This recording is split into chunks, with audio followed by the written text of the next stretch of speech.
West Coast. What's going on, man? Good morning. Morning. Get my store opened up.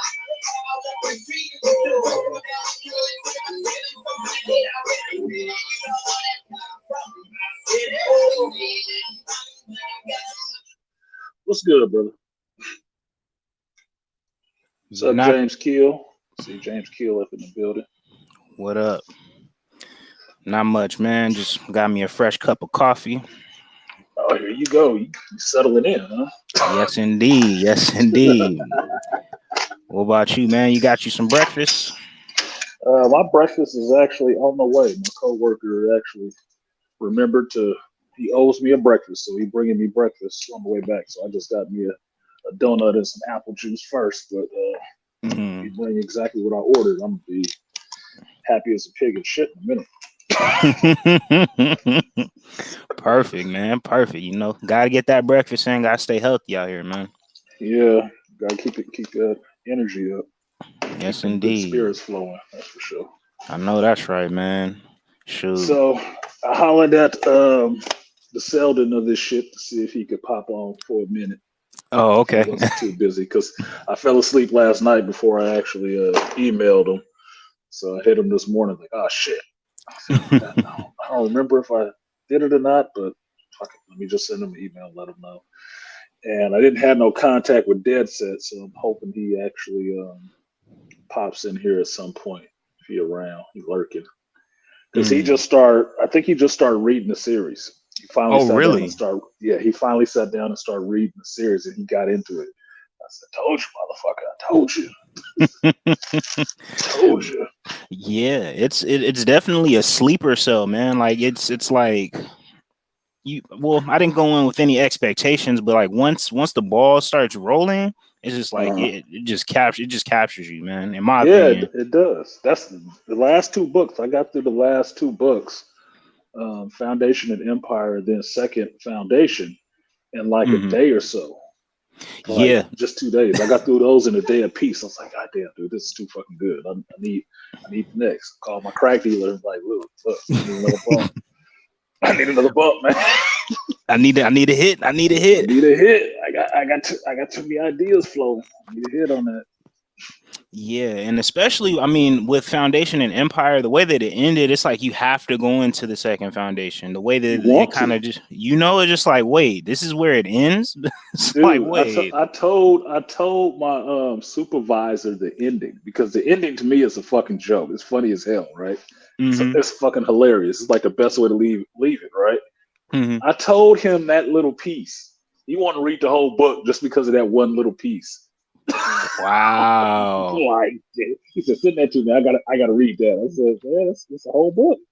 But if you want to read that shit, it's just an audio.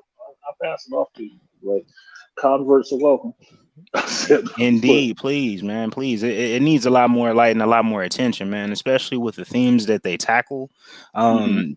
To be honest, you're actually ahead of the game. So I still haven't got forward to Foundation yet because BGS was Okay. like, he was like, you should do Prelude to Foundation and then like go through the series and then go back to forward to Foundation until it all makes sense. So Mhm. right now, I just completed the second Foundation.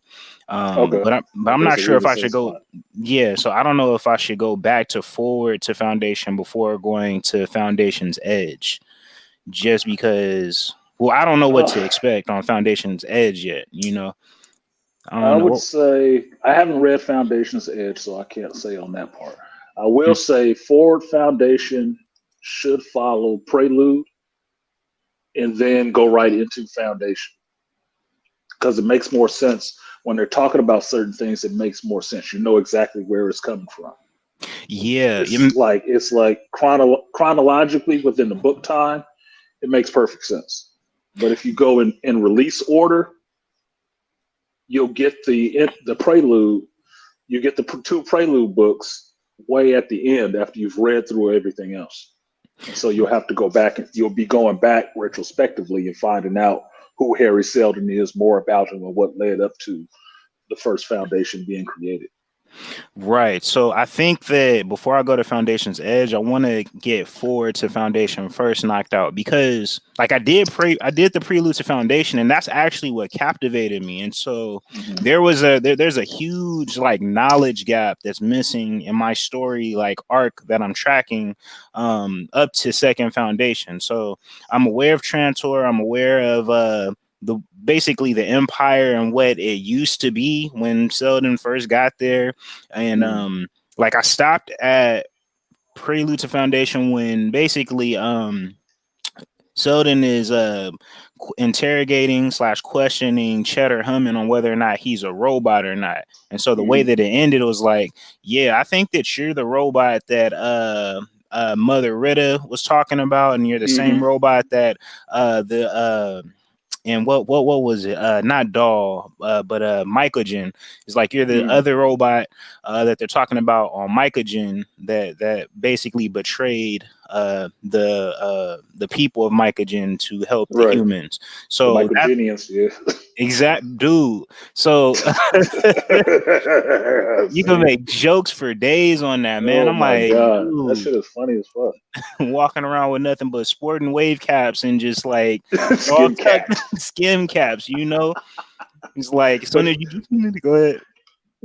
here's the thing. You know what the Michael Genius reminded me of? And just for everybody who don't know, me and West Coast um, got hooked on the Foundation series. So our supplier has been hooking us up with the audiobook. So we just been running through this. And once you read this shit, you'll see so many parallels and other sci-fi stuff and other things that come into play in the fictional world and the real life world that you Mhm. can't help but try to piece all this shit together. So that's what this whole stream is about.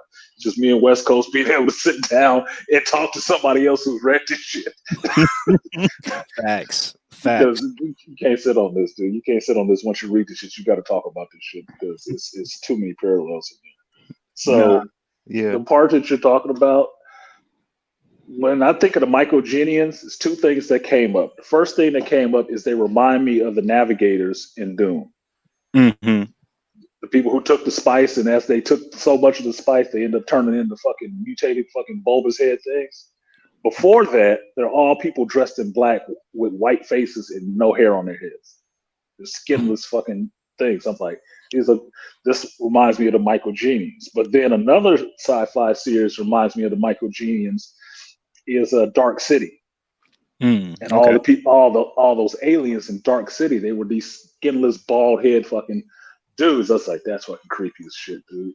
That is fucking Dude. like the essence of creep. Like, no, we must take off all hair off our bodies. I was like, ooh, these motherfuckers is in some different shit. Some other type on some other type stuff, man. It was Man, like in like everybody being turned on by the sight of hair, and it's like, wow. yeah, the chick getting off on getting turned on by the hair, getting to rub his hair and shit like that. I said, well, okay, if Listen, everybody in your society has no hair, then yeah, that could be an aphrodisiac for you. Exactly. Weird, but okay. I was thinking the parallel that I made to that is just like you know how brothers be doing the wave check. They walk around with they stocking cap or they basically their wave cap. I think of Mm, that when I thought of that scene is just like right before you know unveiling your waves and just like mm, soon as you take it off, it's like it's just right there. I was like, yo, the quote unquote hood dude who be working on his waves or just a brother who keeps himself together, they do well in Mycogen. You know, they walk around mm. with they do rags, Let's just do like rag rap, right? do rags wrapped up. That'd be good. Jay-Z would be at home. He put his do rag Yeah. on. He in there. Like, okay, got a whole what's bunch of good? What's raindrops. good? What's good? Like, What's yeah. this food taste like? I gotta put some Hennessy in this. Y'all gotta put some Hennessy in this. Facts. Like, yeah, I got my raindrops with me, you know. Raindrop Right. 24, raindrop 25. Now, see, I'm telling you specifically because you had questions that I didn't want to say anything about. You gotta read Forward the Foundation. You Yes. gotta read that. That's the last book in like release order. That's the last one, and that's the direct sequel to Prelude to Foundation. You gotta read that Yeah, man, because I need to one. know what's up with Beverly. Like I need to know. Doors, yeah, you gotta know about doors. That's what I'm I saying. gotta know that you know he got them draws. Like it was way too many. It was way too many attempts. It was way like hold on. You went to how many different stations and how many different opportunities? Come on, man. Mhm. How many times did she put it out there, bruh? On the Man, tennis she left it court, out there. She left left it it out out there. there. And it's like, fam, what is you doing? Like, you a scientist, but you still a man. Come on, I know you ready for this. Yeah, You know, research that ass. come on, do this for history. You know, Cheddar Humming, he set you up with a play. You Oh know, shit! Do it for the psychohistory. Why do not? it for come on, man, do it for the psychohistory. Every piece of research counts. And she was man, that She had had me. game too. Yeah, I was like, man, had me hot. Like I think the part that pissed me off the most was when she came out the shower and she had no top, her titties was out, and you know Harry acting brand new, like oh you know all my sensibilities. It's like you acting Yeah, like you never seen titties before. It was yeah. like bro, what are you What's wrong with doing? you? Yeah, Acting like a she called virgin her. right now. Yeah, she called him on that shit. I was dying. I was like, "What? This nigga? He gonna try to be the good guy? Watch." Yeah, and she keeps like, "Hey, look, man," and then she asked him before, yeah, she actually asked him, was like, "Have you ever had a girlfriend like off top? Like, you've been in a relationship, you've seen some titties before. Like, let's get back to the main point. Like, we're on the mission right now." Um, Oh, 1 second. I see James Keels in the background. all I right, see you there, James, and AB. Just hold back a minute. Let me finish getting some shit out with West Coast because I don't want to totally derail it and not get to get some of these points out because that'll be like torture for me. yeah, facts. I'll say one more thing. Like Harry, he has some simp moments. Like when they were in Oh, Doll, for, and like for sure.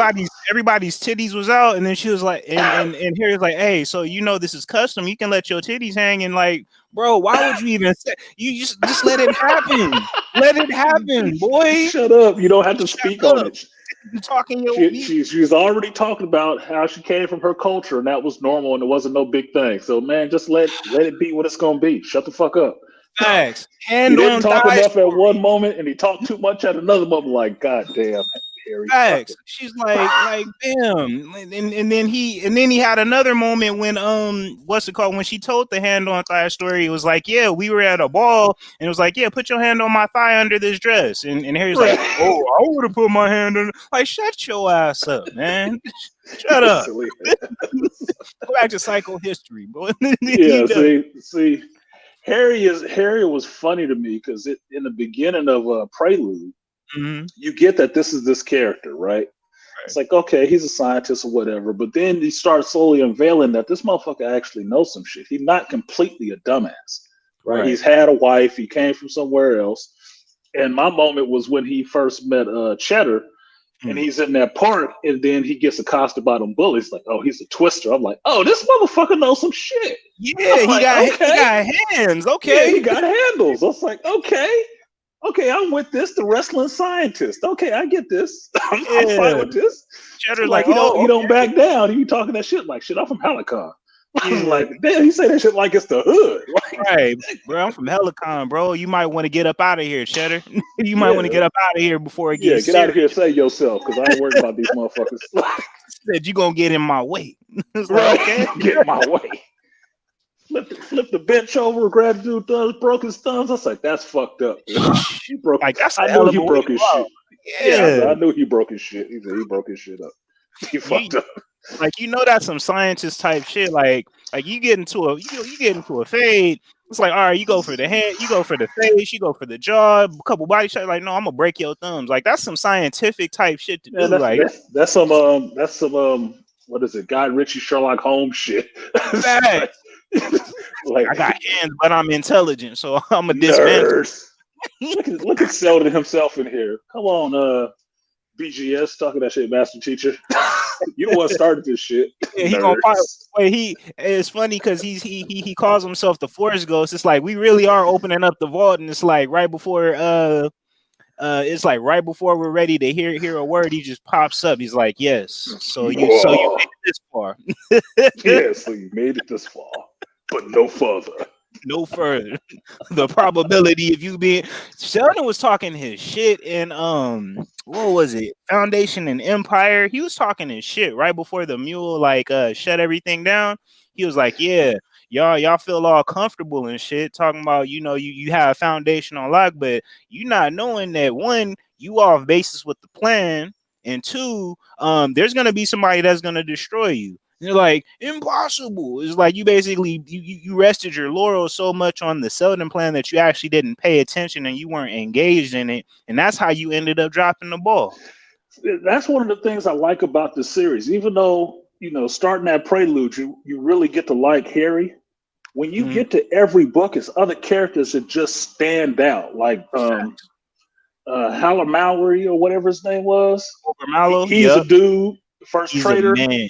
Yes, he's a dude. He that motherfucker got game. I'm sorry. Yeah. In a universe far away, this motherfucker got game. He knew how to sell some shit. And he had listen, and this is what I like about Asimov. He said it in a white way, but basically he said, "Listen, man, Hober Mallow, he had hoes. You know what I'm saying? Yeah, He Hooper. Yeah, he had hoes. He didn't. He was.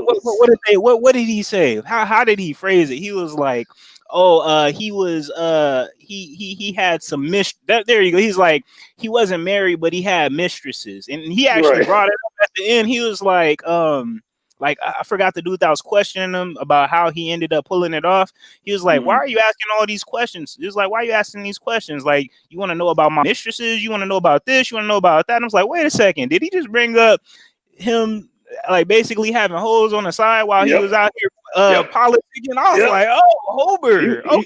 He was trading, not just in goods. A couple exchanges. Yeah, he had some exchanges. He had some trades that went kind of well for him. Yeah, and he was a baby daddy, yo. He was a baby daddy because his fucking Hooper Mallow was Space Pookie, man. Space Pookie. His scenes was because we were following his scenes. It was like, yes, this was the offspring of Hober Mallow. And it's like, yes, I knew my father. He was a great man. Yeah, he was Atomic Dick in the universe, man. Just like, yeah, I can sell you this washing machine, this little thing that'll make your clothes dry. I can sell you some of this D, girl. I mean, what it do? Yeah, just pull it to the side. Let's go to Callan. We can party. On about my way, you know? Yeah, exactly. Like got a chick in every starport, you know? Yeah, facts. And yeah, just the development of because the thing is, right before him, as far as the mayors were concerned, before the traders came online, you could tell that basically the person who was going to push the Selden plan or who was going to basically make the most impact depended on the environment. So the mayors before, when they were first developing like the foundation, as far as like being like on a military level weak, but still having a religious presence amongst all of these different warlords, they use that to their advantage to take care of the foundation on that front. But then when you go to the next phase of the foundation with the traders, it basically religion becomes kind of like, okay, it's this custom that we do, but it's not something that we actively participate in.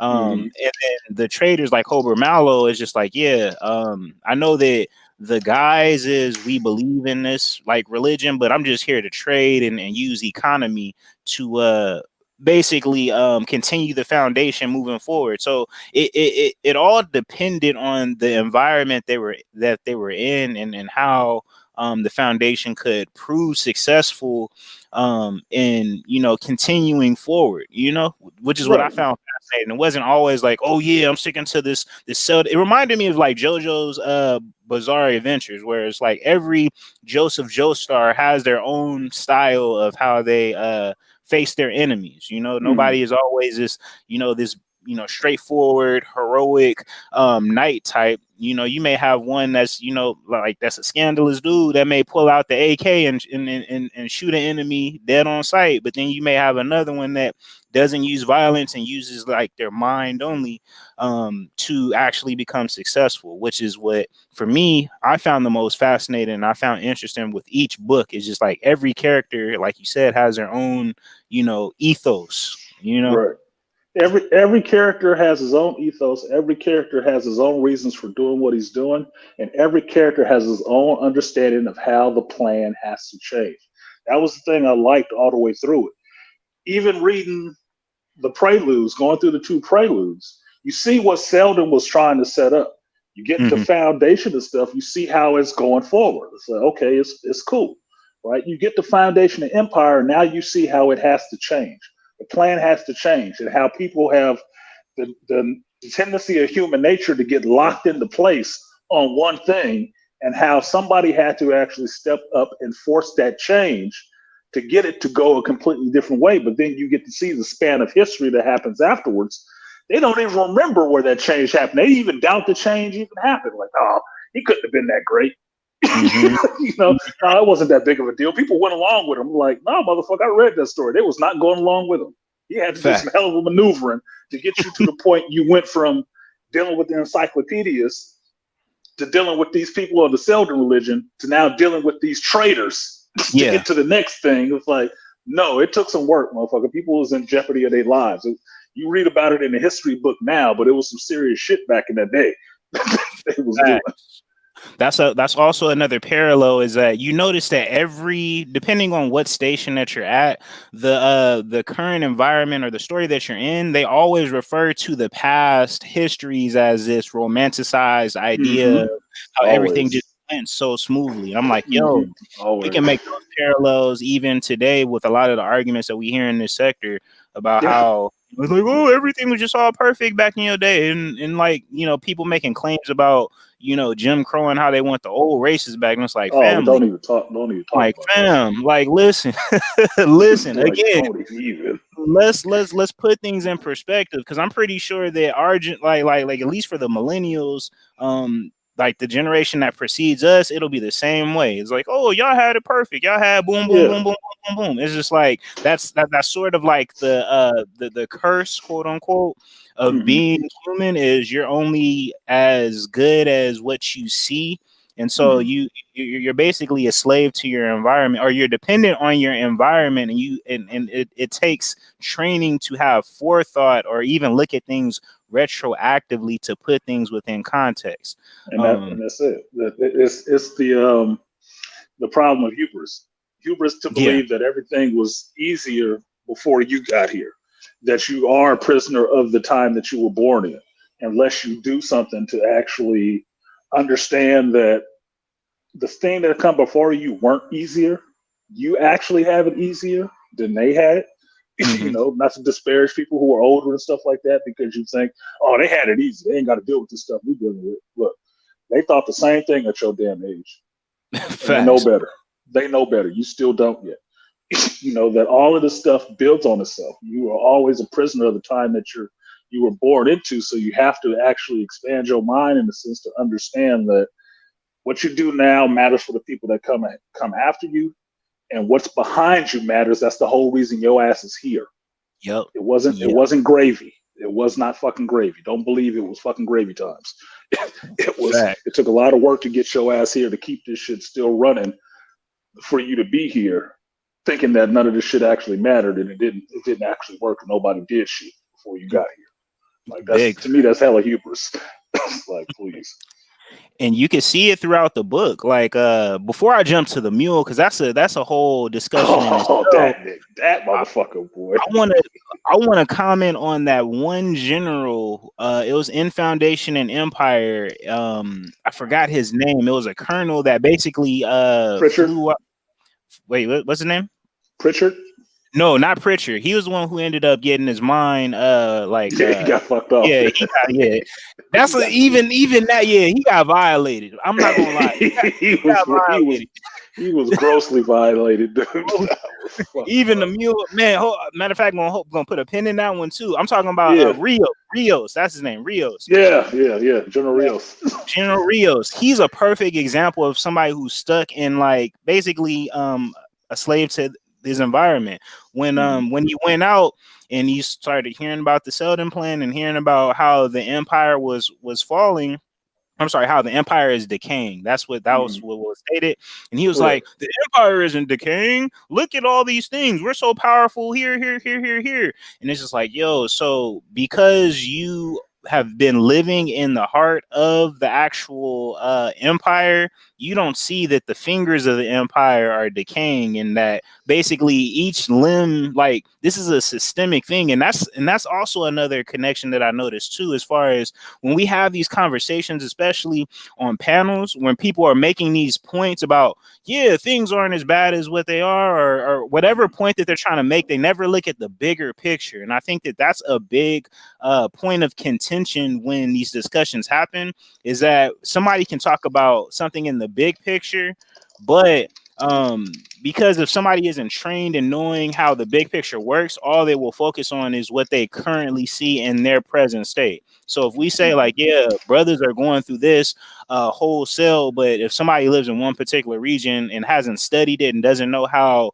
culture works, they're gonna say, yeah, you're full of shit, because where I'm living is perfectly fine. And it's like, yeah, like once you step out of your environment and see the bigger picture, you're gonna be like General Rios, where you're gonna have this revelation like, oh shit, like it really is a wrap for us. Like, what are we gonna do? And then by the time you realize that, it's gonna be too late, which is why we call BGS Selden, because he's trying to give you the bigger snapshot. Like, hey, I know you're in your like personal little bubble of positivity, bubble of your area, bubble of your city, but bubble of your ignorance. But while you talking shit and keying, like, yeah, like basically going through these same circular arguments because your environment right now seems cool, just know that outside there are moves being made that are going to directly impact you. And by the time it hits your space, it's going to be too late. Don't ask for me. Don't ask for anybody else. Just, basically react to the environment as needed, which is what which was the sentiment that I got, which is cool as a reader, where you're able to basically take a step back and like see in the eyes of the writer, see in the eyes of the people who are thinking big picture, and notate that, yeah, like even in their own story, they have people who were in these different planets who were subject to just their planet and thinking that everything was okay. And that's kind of what in the last 40 years of their life, what they remember, and they're thinking back to everything else like, oh, it wasn't that great. We're do it better now. I think that as a reader, for me as a reader, that's why General Rios' comments about the empire and stuff like that seem so lost. Like, motherfucker, you just don't know, because as the reader, I've already read the preludes. I could see where Trantor was before that, motherfucker. Y'all see it. You may not see the slide, but we see it. Exactly. And even in Prelude, when Cheddar was like, listen, it's the little things. Hold on. Fucking Selden shoulder. Selden shoulder. Yes. Hey, how my many children? Yes. Lord ain't shit. Lord ain't shit. What's going on?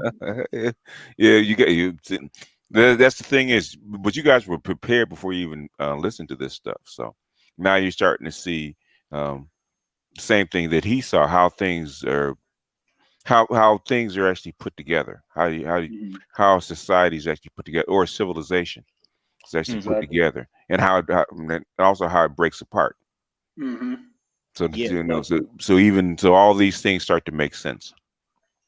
Yeah, Facts. that was the biggest thing that I pulled out of it is that it's very, in a sense, it's very easy to move a herd if they don't know they're being moved, which is just Yes. scientific observation the Yes. whole time, right? You just manipulate the environment enough, Yeah, the, motherfuckers start making their moves, right? the herd will move with the environment Right. always. And if you have a long enough lens to sit back and watch it, Yeah, you can predict where it's going to go. The yeah, problem is for human beings, our snapshot is so small. It's yeah, just in our lifespan, say yeah, 80 years or so. yeah, So we barely think outside of, 20 years or so. We don't think yeah, that far ahead. But if you can plan it out, you can see where the shit is going to go. And it happens the whole time. All he's doing is sitting there rolling the dice on humanity being fucking humanity. That's it. Like, yeah, what's psychohistory? Get your yeah, dice and bet on seven. yeah. Always bet on black. It'll show up eventually. It might not. Yeah. You can't predict the exact time when it's going to show up, but you know the pattern. It's going to show Right. up. Mm-hmm. Right. And like the power of probability and like what the second foundation, like Oh, their it was crisis and cold. what they were going through, like just to Yeah.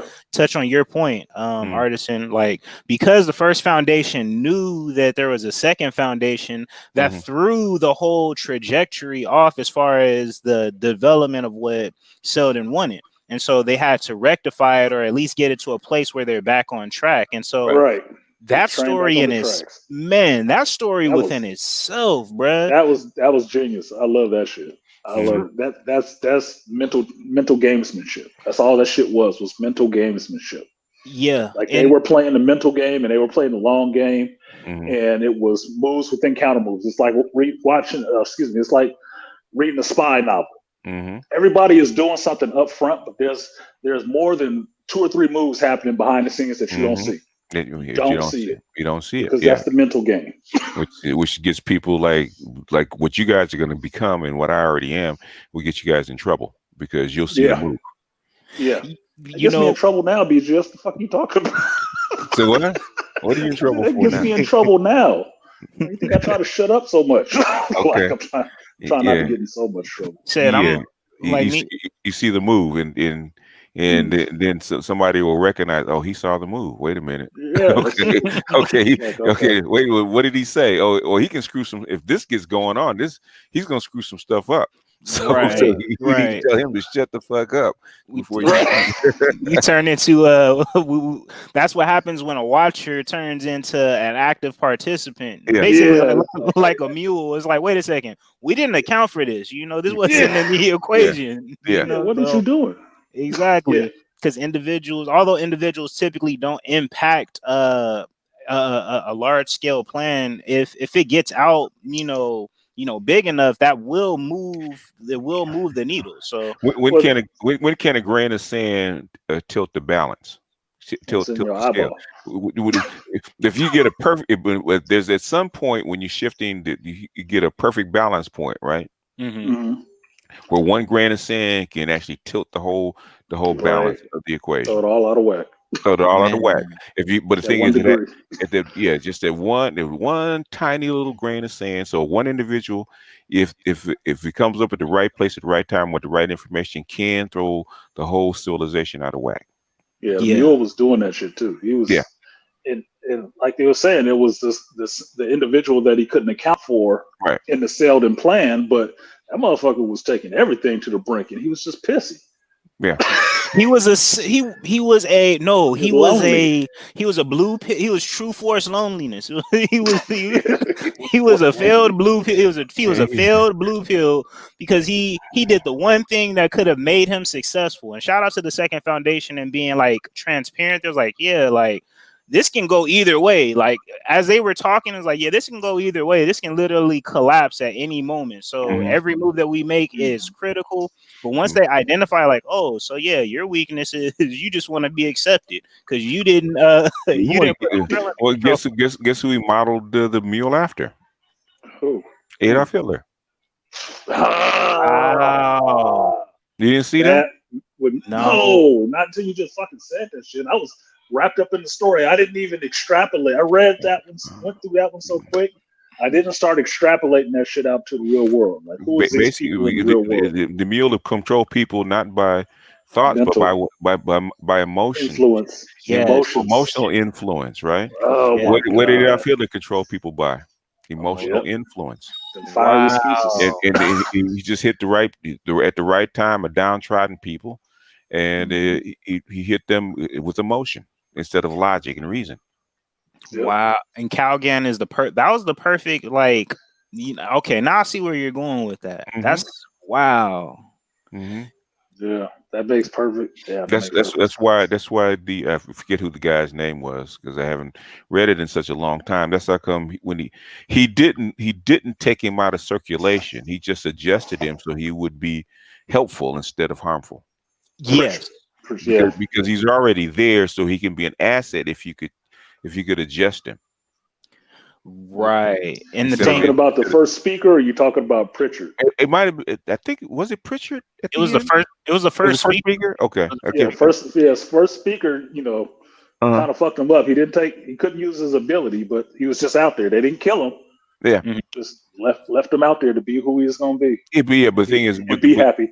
The thing is, and they made him an asset instead of a liability because he already had all these people following him. Right. So you might as well.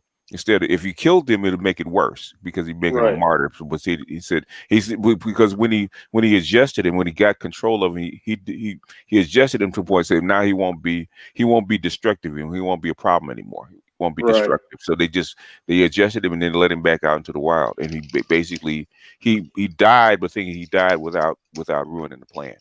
Right. Yeah. He didn't cause no more havoc. I was like, that was crazy.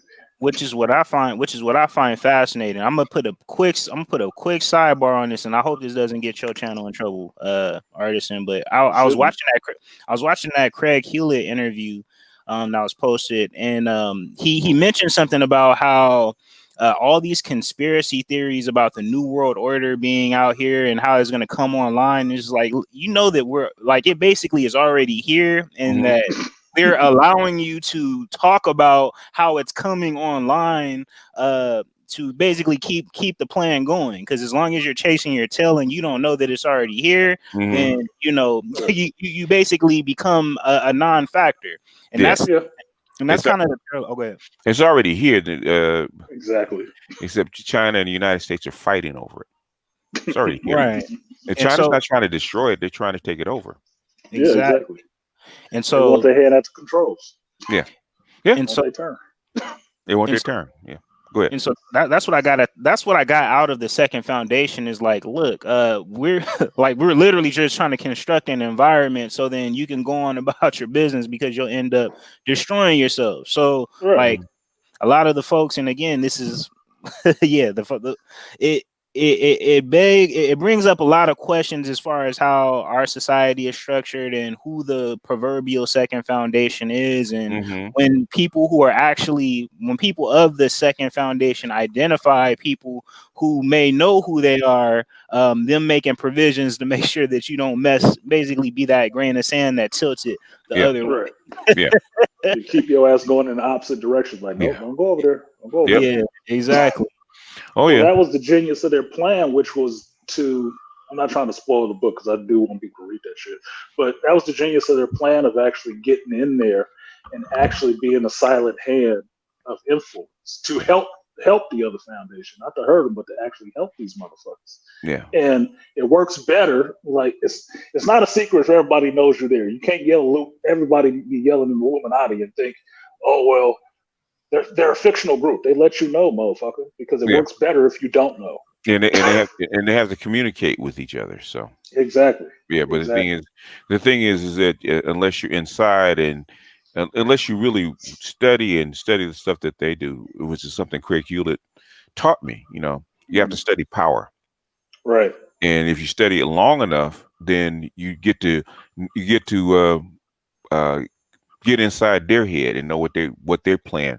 And they talk to each other all the time. We just don't know because we don't understand when they put out an article or essay in foreign relations, right? They're talking to each other. But the thing is, it seems like nondescript bullshit to us because it doesn't mean anything to us. But once that essay comes out, then there's a series of phone calls back and forth. Did you read the essay? What do you think about this section? What do you think about that section? Right. Where's he right? Where's he wrong? And you see a counter essay that goes the opposite direction. And eventually, if you read it long enough, something pops up. Okay, now you know what they decided.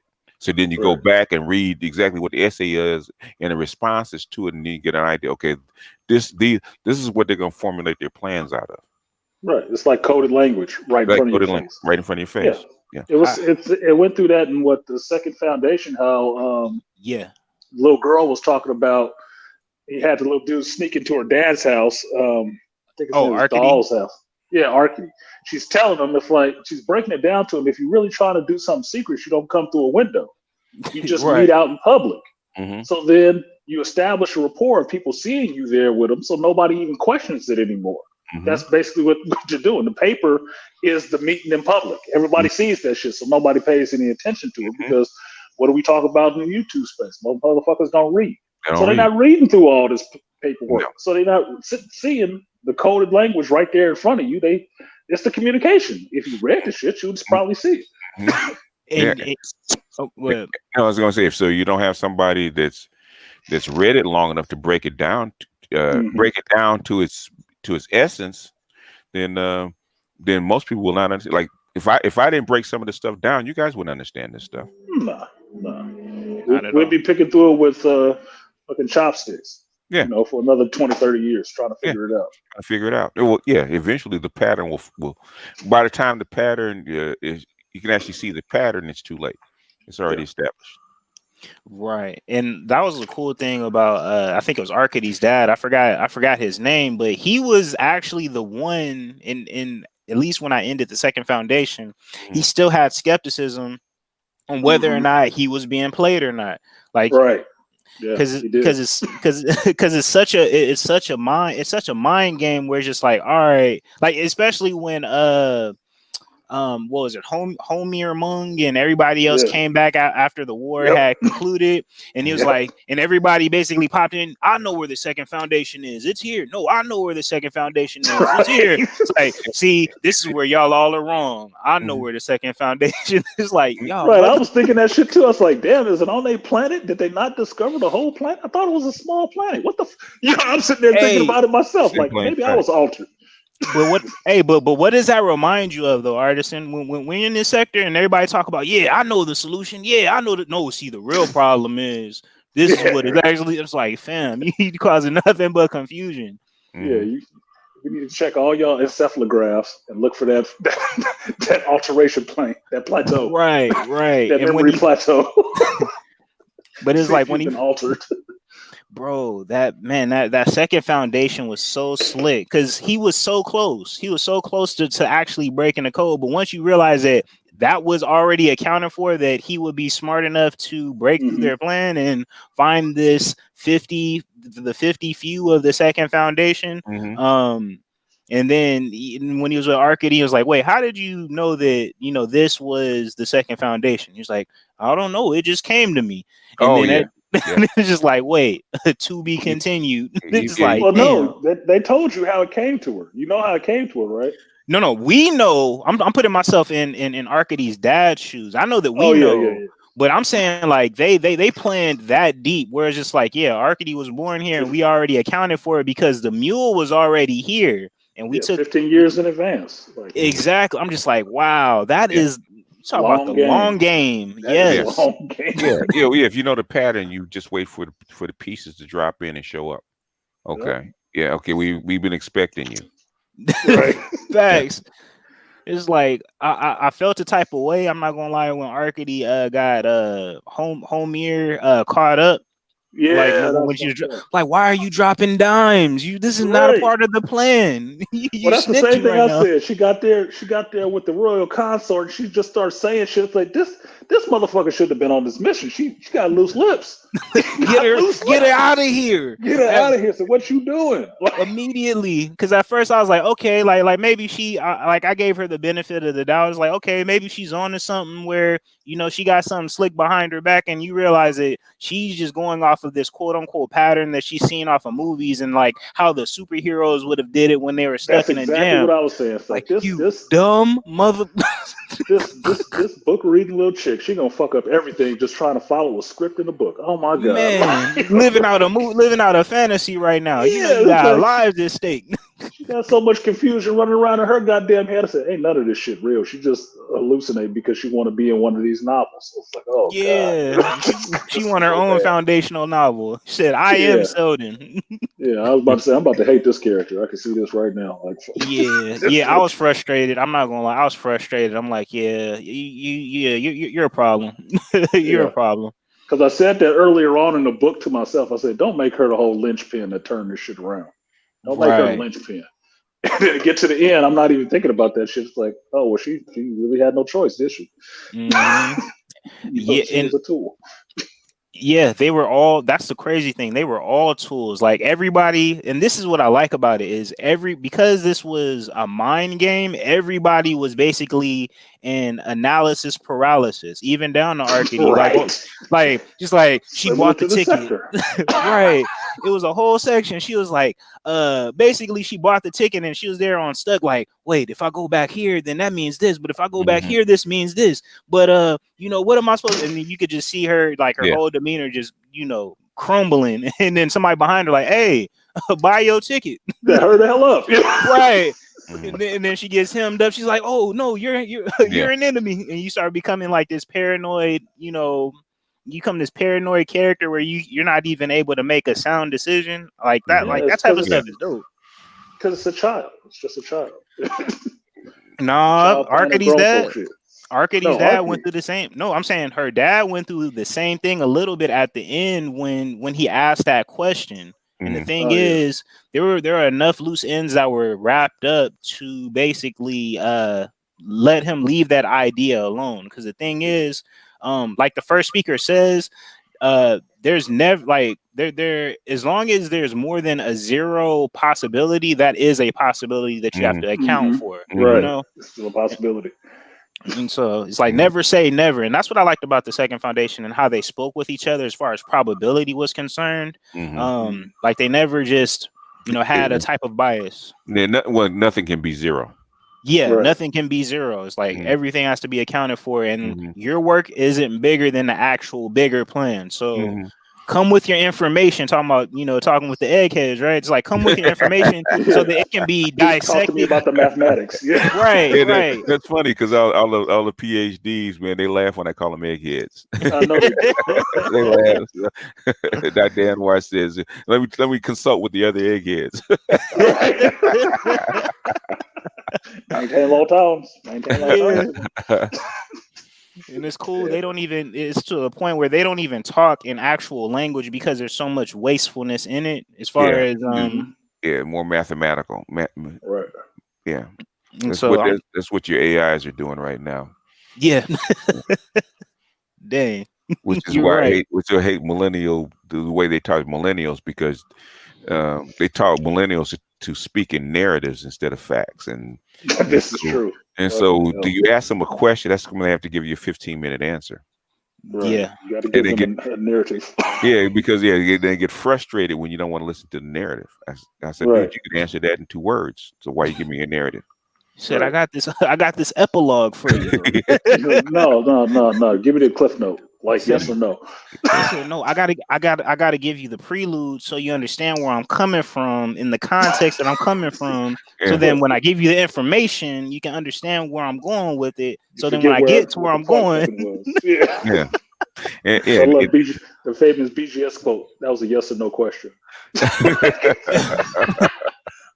I laugh so hard because I've said that shit so many times. People, it's just a yes or no. It's just a yes or no. A simple yes or no. But brother, you interrupted me, man. You won't let me talk. You won't let me talk. Oh, you won't let me get my feelings out. You won't let me bleed all over this panel. Oh my God. You repeated yourself 5 times, dude. Come on, man. But trying to get to the point. You won't let me get to the point. Well, look, can you find it somewhere? Can you shorten it up a little bit? I'm trying to tell you, we all controlled by the mule, man. We all controlled by our emotions. It's and even back to the mule. Who was the dude that he violated? You said his name, Artisan. Pritchard. Pritchard. Pritchard. Yeah, Pritchard got the dirty, boy. He got the dirty.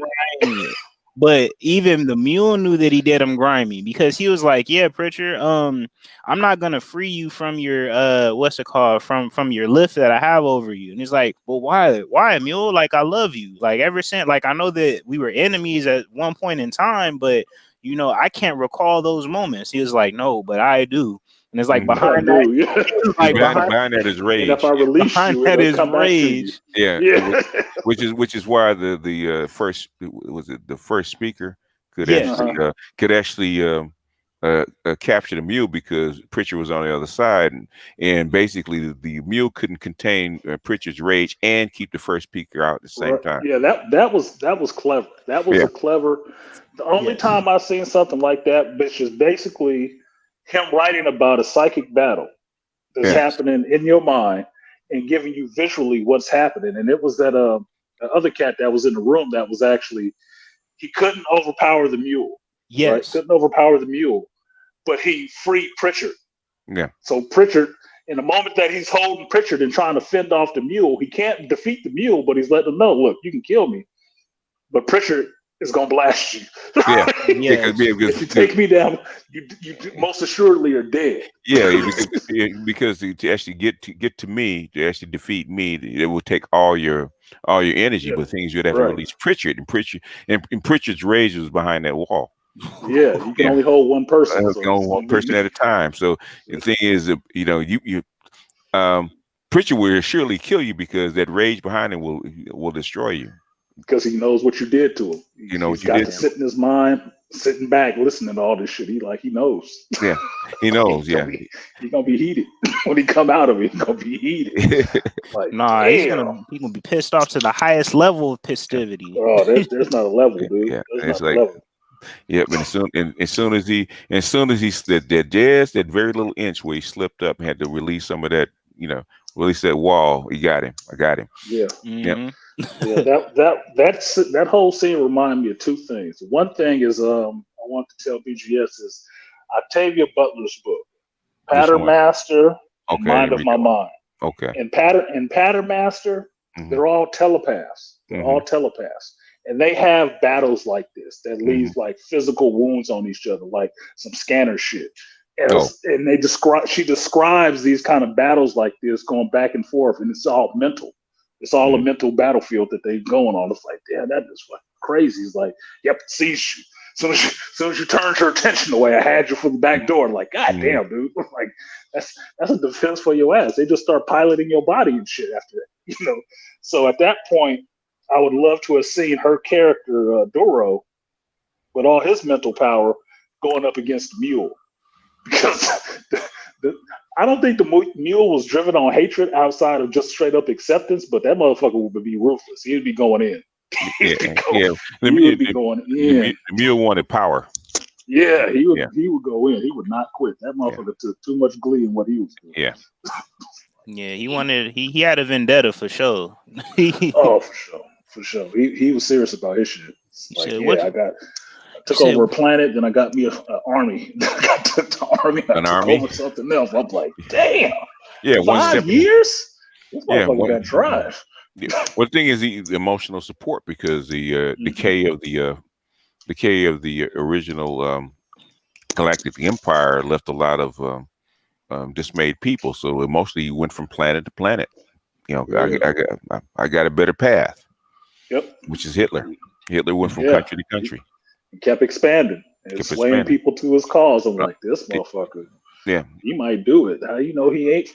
Now, see, I didn't want to say too much on that part, because I know West Coast didn't read Forward to Foundation. And I'm telling you, you need to go back and read that book now. You just finished Second Foundation. BGS, Go I need back that. I and need read Forward to Forward I to thought I Foundation. emailed it to you.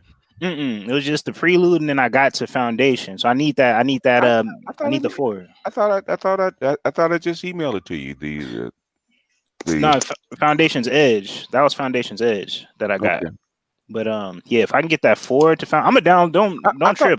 Go ahead. I thought you had Forward to Foundation. Oh, you're talking about the the one of the one after prelude. Yeah. Yeah. Second prelude. I need Okay. that The one. second prelude is Forward to Foundation. Forward to Okay, I thought it. Okay, I'll get. Yeah, I'll send you sent it once before, and it says Forward to Foundation on the one that I got, but it's both books under the same title. One says Forward to Foundation, and one is like the foundation itself, but the title or the email just says Forward to Foundation. So it's probably in the same thing. I just have to figure it out. Okay. I'll send it back to you because I tried to send them in order. Mm-hmm. So yeah, you did. It just had a different. At least for Yeah. me, it had a different title on it. Yeah, on the but email. that was the email title. Yeah, that was the email title. Yeah, when you open up the actual document, you'll see what book it is in there. Yeah. I got some people that want to come in here and talk about this, but they haven't read the book, and I don't want them to derail completely. But I'm going to open it up for them, so let's get Nusto up in here, and James Keel, since he's been waiting patiently, and AB Media. Y'all ain't going out to buy this book. Get the hell off this panel. Yeah, not fuck up my geek out time. Not fuck up my nerd time.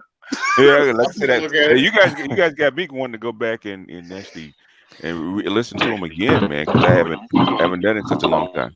Listen, I gotta Sheldon. know. You got to. You have to. You have to know your history. So, but listen, man, I need to know. Like, wait, because again, like, I'm gonna double check to see if there is any extra ones. You got a lot of noise, Keels. Oh, excuse me, man. I'm sorry, man. I'm about to mute up. Okay. Man, but here's I need to know what happens with Beverly. I need to know what happens with the little boy that they took from Doll. I need to know all of that. Yeah, I need to know what happens, man. That little dirty boy, he felt like he was. All right. Let me go. Little cat from Billy Bottom. Yeah, you got to read. From Billy Bottom. Yeah.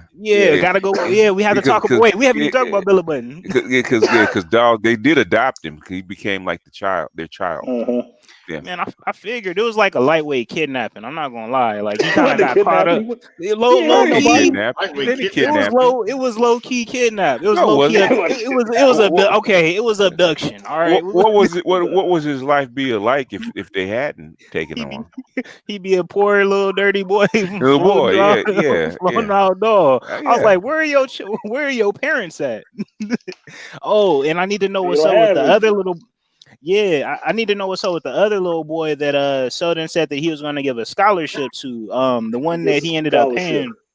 You got to read Forward to Foundation right now. All right, cool. That's like a linchpin to a lot of stuff. Okay. Let's see. Cool. Yeah. All right, I got the link. Yeah. I could post. Now I'll email it to you. All right, but yeah, the prelude. Listen, man, the prelude had me hyped, bro. I'm not gonna lie, because I'm like, yo, like all these different areas that they're exploring is just like. Well, you know that the reason the preludes came after the books, right? Because because in Foundation, Harry Seldon is really not a complete character, right? He's like almost like a ghost, right? You don't really know much about him, and people wanted to know so much about him that he actually came back and actually wrote the prequels. Right. That's why I'm glad he actually went back and did that, because being able to, like, obviously we're coming at it way later than the books were actually ever freaking written, right? So being able to put them in that kind of order, it gives a real stark contrast to how the Empire started.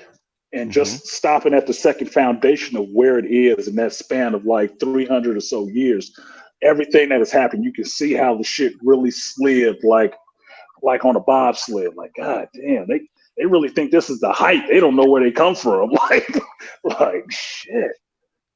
Like they took a huge slide. Half of them don't even realize it, but they took a huge slide. Like I remember they was tripping on the library having a light basically flickering in the Galactic Empire as it being a form of decay, and then once she jumps to Foundation, it's like, oh yeah, it's over, you know. Like y'all are farmers. Okay. Y'all are that light farmers. is the least of your worries. I mean, Yeah. even in Second Foundation, you hear about some of the stuff that's happened, like on Trantor and whatnot. Mm-hmm. And they even say it on the Foundation planet on Terminus. They're talking about, yeah, we use all this technology, but it's scant few of us that even know how to build it. I'm like, oh, they're going through the same shit again. Like they right back. They almost there. Like, yeah, you got all this tech, but you don't know how to build this shit. You don't know how to maintain it. Oh, well, that's a problem. See? Yeah. No, that's the thing, because you map it onto where we are. Because the complexity gets to the point that once the system starts breaking down, then you lose people that know how to maintain the system. Exactly. And then as it collapses, the knowledge gets lost more and more and more and more and more. If you think back to the what is it, the Y2K bug, and all the systems they had built with banking systems and stuff like that, the knowledge to actually maintain the systems that started dying with the people. Right. So in other words, you had a collapsing system, but nobody knew how to come in and actually fix it or recreate it. Right. You know, that's the argument that I be having. That's the arguments that I be having with a lot of my engineers and techs. It's like, listen, you guys have all of the, including myself, we have all of this tribal knowledge on how the system works, but nobody wants to document it. It's always like a second thought because we're all in the mixing. And I'm like, listen, if we're to hand this down, or if somebody was to come in and like try to reproduce this, they wouldn't be able to because it's not documented, from step to step. One, like, okay, this is how it's built. These are the residual, effects of when you do this, and this is the dependency of this, and everybody starts back at square one. And you had to start by square. You had to scrap it and start from scratch all over again because the system gets the system's already complex. But the thing is that as you keep adding pieces to it, it gets more and more complex, and then people lose. Like think about Windows, right? The Microsoft's core, what it was actually built on. IBM. No, actually, it was not built on IBM. It's actually built on it's actually built. It was a professor that they stole it from back in the 80s. He actually came up with the original core of what we call PC DOS. Right. And DOS and basically they actually stuck Windows on top of the DOS core. Yeah. And so after about 20 years, the people that knew the DOS core started to actually leave or die off.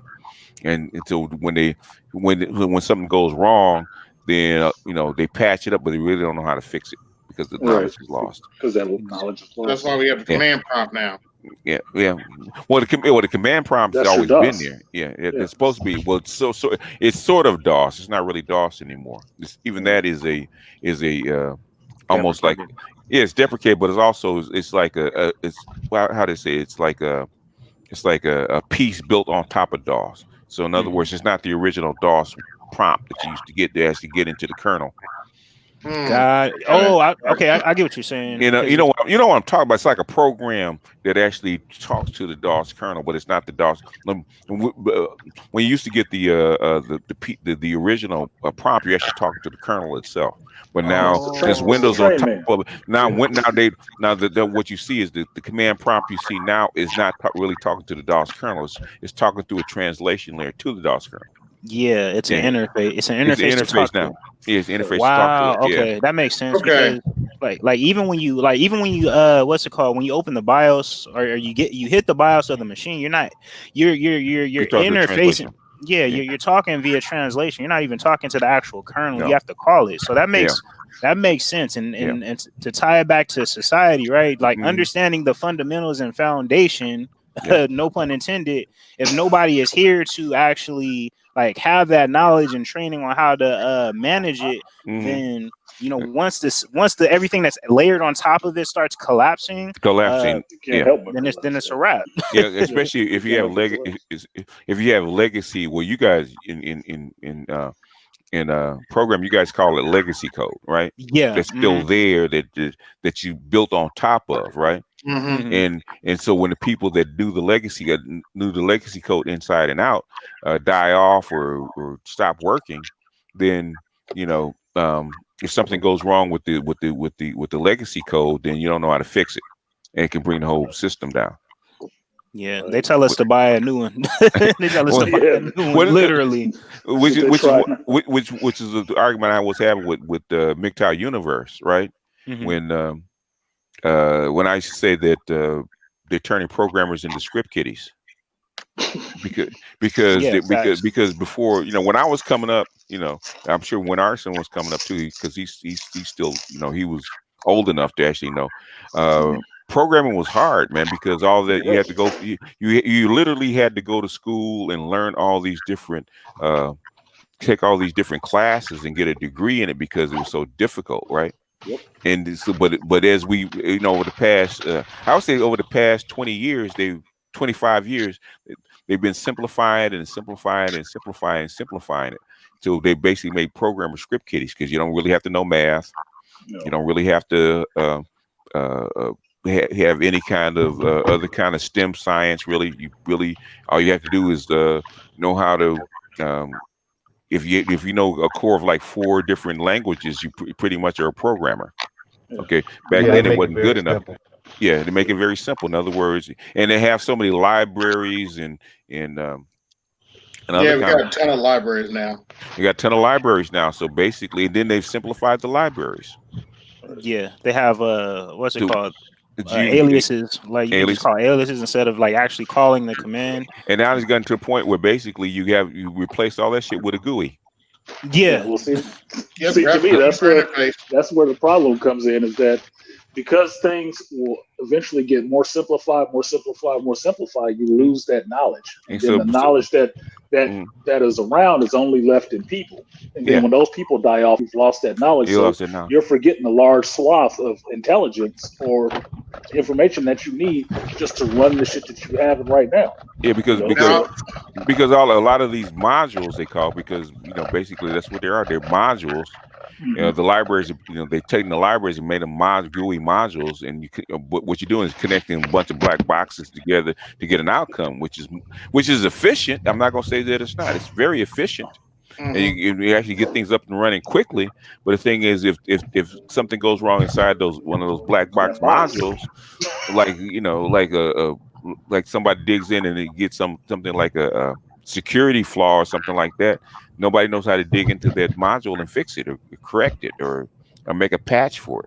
And that's what's happening. That's what happens. It's happening in society. Not just, I'm using software as an example, but like Artisan, I'm sure Artisan can say the same thing in his line of work, where when he was coming up, there's certain fundamentals he had to learn. Tools that you had to use. You had to use, and as I'm sure over his career, he saw it being simplified and more and more simplified. So the younger people coming in don't understand the fundamentals. Okay, that's the trade right now. Yeah, that's the trade right now, BGS. Is like the way I learned how to do everything within that trade. Like I think it was Artie Immoral I was explaining it to about how carpentry is the master craft and everything stems off of that. Oh yeah, true. You have so many people that come in now, they can only specialize in one thing because they don't want to learn all the rest of it, and they don't know all the rest of it. So a motherfucker like me that comes in and says, I can be here from dirt till you put the roof on this motherfucker, doing every job within there until this job is done. They look at me like, damn, where did you come from? Yeah, I landed yesterday, motherfucker. And Artisan, I bet you that they don't even have a measuring tape in their pocket. Dude, I'm on the job site right now where these motherfuckers barely carry hammers. And look at me crazy because I always have my hammer on. Always have my hammer on. And they trying to beat stuff with poles and sticks and stuff like that. It's like, this is a building trade, right? You should at least have a hammer. Like, you didn't show up for work today. When I see a measuring tape, like, oh my God. Look, you want to hear the funniest thing that happened this week? I built a ramp today with no measuring tape. I mean, not today, but this week I built two ramps today with no measuring tape. And them motherfuckers was looking at me. I had an audience watching me cut and measure this material with no measuring tape. and just some saw I shouldn't have even been using and a pencil. And they were sitting there watching me like, God damn, you pretty good, SA. This is just carpentry, motherfucker. You've done it enough years. Yeah, It's not that big of a deal. Like the fundamentals. Like you watch like Artisan watches a lot of the videos of these ancient builders, right? Yeah. And they don't use measuring tape. They don't use the standard tools. They use the tools that are in nature. Right. And but they have the knowledge in their head about what materials they need and how to level things out and stuff like that. Well, before you had these tools. Mm-hmm. Yeah, the leveler is big too.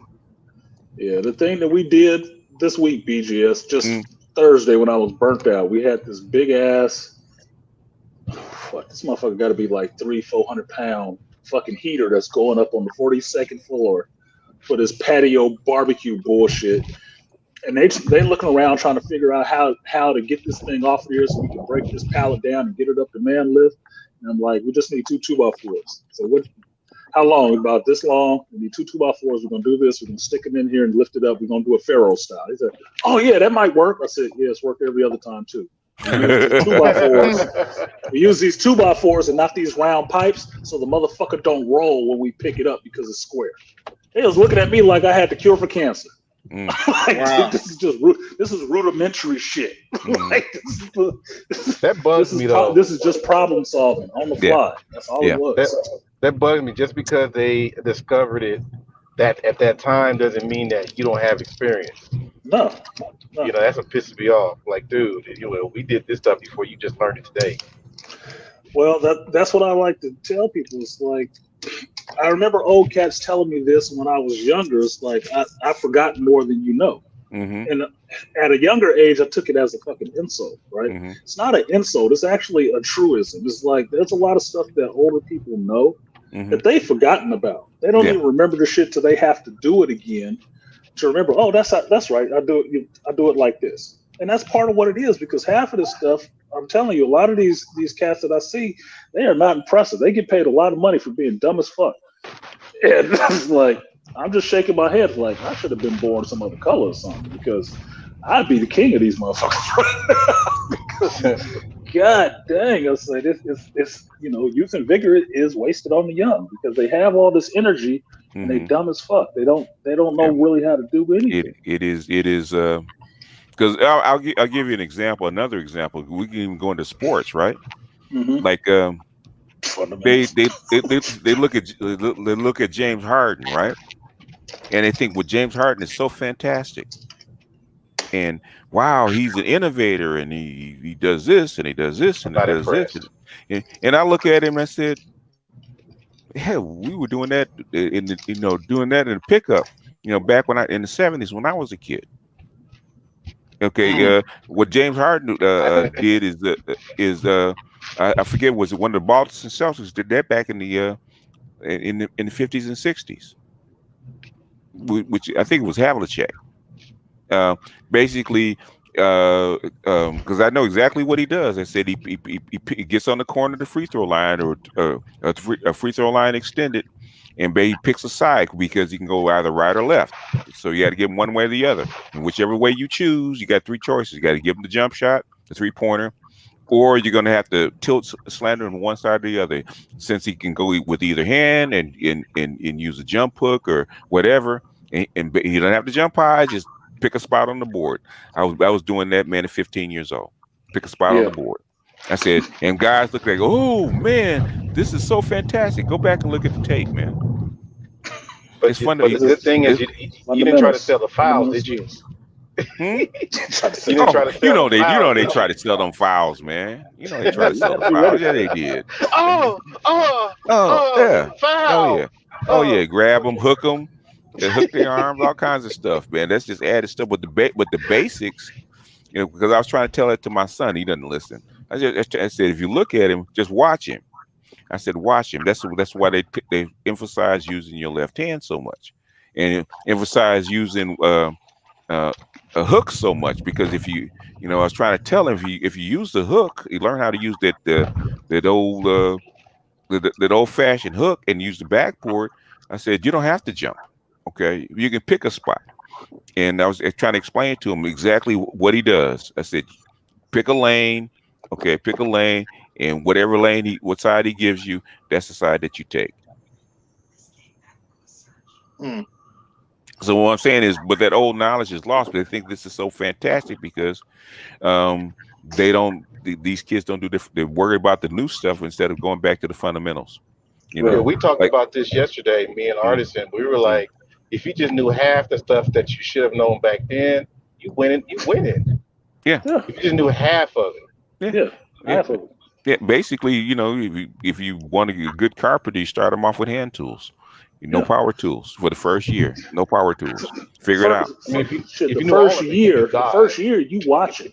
Yeah. First year, you probably gonna be watching and being taught how to do most of the stuff, how to make a straight cut, how to actually measure this, how you figure out certain things. You just learning the fundamentals. That's all being an apprentice is.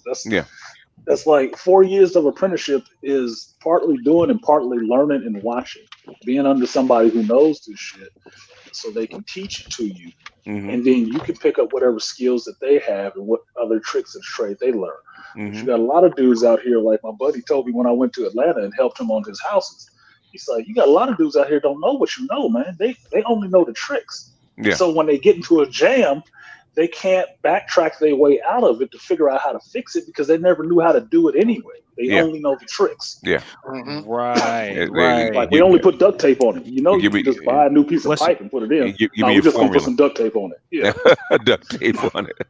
Yeah, we call it we call it band-aiding. We call it band-aiding and coding. Like you'll find like a little shortcut, or you'll find a little, like a quick little tip. You pass it along to somebody, and if they don't know the fundamentals, they won't be able to reverse engineer how you got to that, that little shortcut, and that shortcut gets passed along, and everybody's like, yeah, just run it this way. And it's like, and that's what I'm saying. That's what back in the day, even though I'm programmed in the 90s, they were calling those cats script kiddies.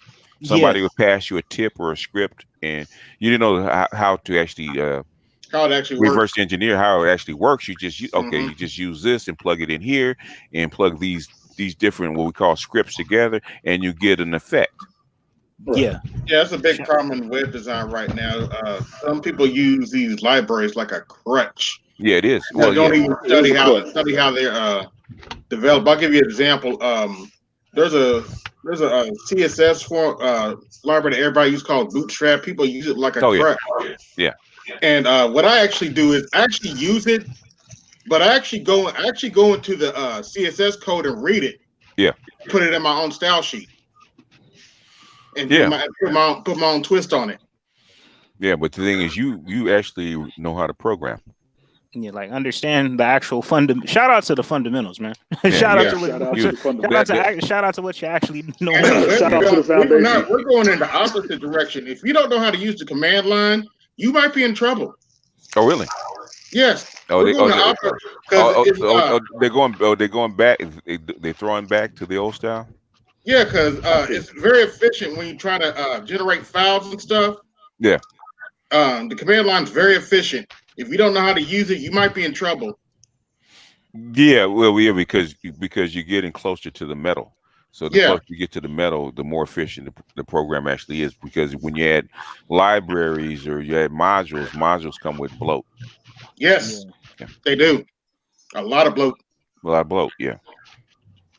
Yeah, most of the stuff, people who are using like the GUIs and stuff, they're lower tier anyway. And again, like a lot of the stuff that's like straight to the basically straight to what actually moves the program or moves whatever you have in life, it boils back down to fundamentals, because it's, even though it's more difficult up front, it has a lot more value in the longer run. And to like Artisan's point about, forgetting more stuff than what you already know, like that is a thing. Like a lot of these, at least using the coding analogy, like we have a big community, we have a big coding community, so you'll have people on, you know, Spiceworks and, you know, different types of blogs who will answer questions for people as far as like, hey, I'm trying to get this code to work, how do I get this fixed? And people will basically copy and paste the code that's on there instead of actually looking at, all right, this is the formula that I came up with, this is how the logic is built out.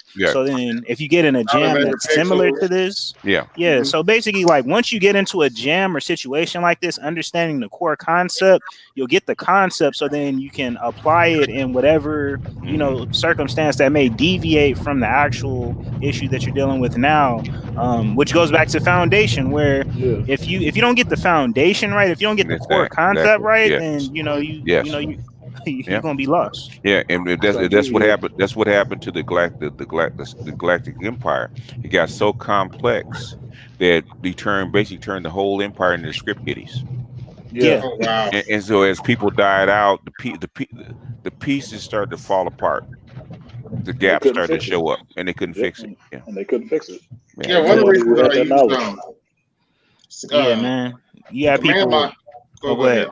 You had people like even within the encyclopedist basically in that phase when they're basically trying to get everybody together, how I forgot the dude who was I forgot the main character of that particular story who was trying to get everybody together. Mirror, First Mirror, Yes, Mayor. The first mayor, like when he went over to that planet and like he had the technology of a force field, which they didn't understand what a force field was. Like when the general was that was Hooper. That was Hooper Mallow. That was Hooper Mallow? Yeah, he's trying to sell it. He went to the other planet to find out where these people had come from.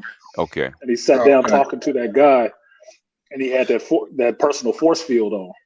Okay. Yeah, and then was that the same one where he had the foundationist or like the religion of the foundation on those ships that he was going to send out and destroy the foundation? That was the one, right? Mm-hmm. And so basically he had the technology of the force field, which they weren't aware of, and as he was trying to kill him, he was thinking, basically the people around him was thinking like this was basically they thought science was magic. It was magic. Right.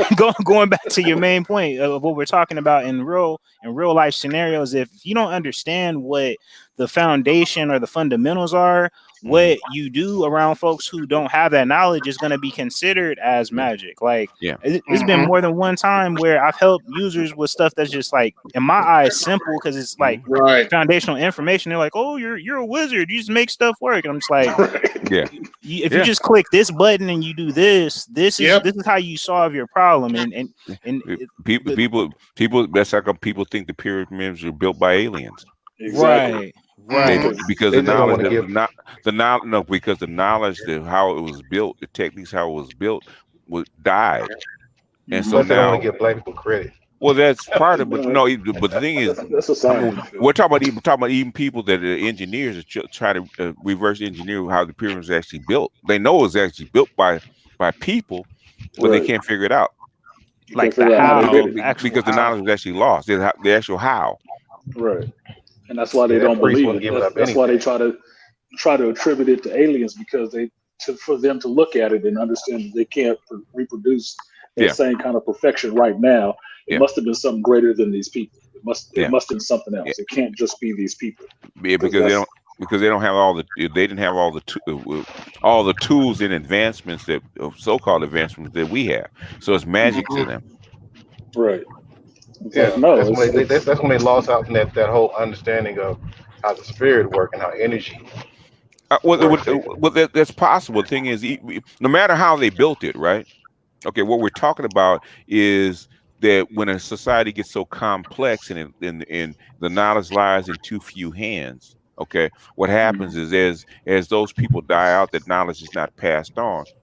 And then the gaps start to show up, and then as other people die, the gaps get bigger and bigger and bigger till the whole structure actually falls. Right. And so what he's saying is about the Hubert Mallow actually wearing a personal force shield, even though it's old technology to him because it's been passed on from the original Galactic Empire to people that have forgotten the knowledge. It's magic. Yeah. Plus you had them invaders that had to try to reinvent the wheel, after they took all this, Well, that's true, but whatever's left Well, over. let's talk. that's Let's talk true, but about the story. Yeah. we talk with those things. We're trying to use examples of how societies, any society or even civilization, falls, and how how it starts to collapse. And once it collapses, then sometimes that knowledge can't be recreated, which is exactly why Terminus was actually sent out. Okay, because Selden knew that Selden actually through his calculator actually saw the gaps. Okay, and he knew that these gaps would get bigger and bigger and bigger, and according to his calculations, this would be the end of it, right? But the thing is, he sent out that's like how we call the book the foundation, right? He took the fundamental technologies and knowledge, and he sent it someplace else where it wouldn't be destroyed, where it actually have a chance to actually thrive and stuff like that. So you can actually build a new galactic empire off of this foundation, right? That's why they call it a foundation. That's why he sent them away outside of the decay, so that they wouldn't be affected by it. So So that's do like you they're think? outcasts.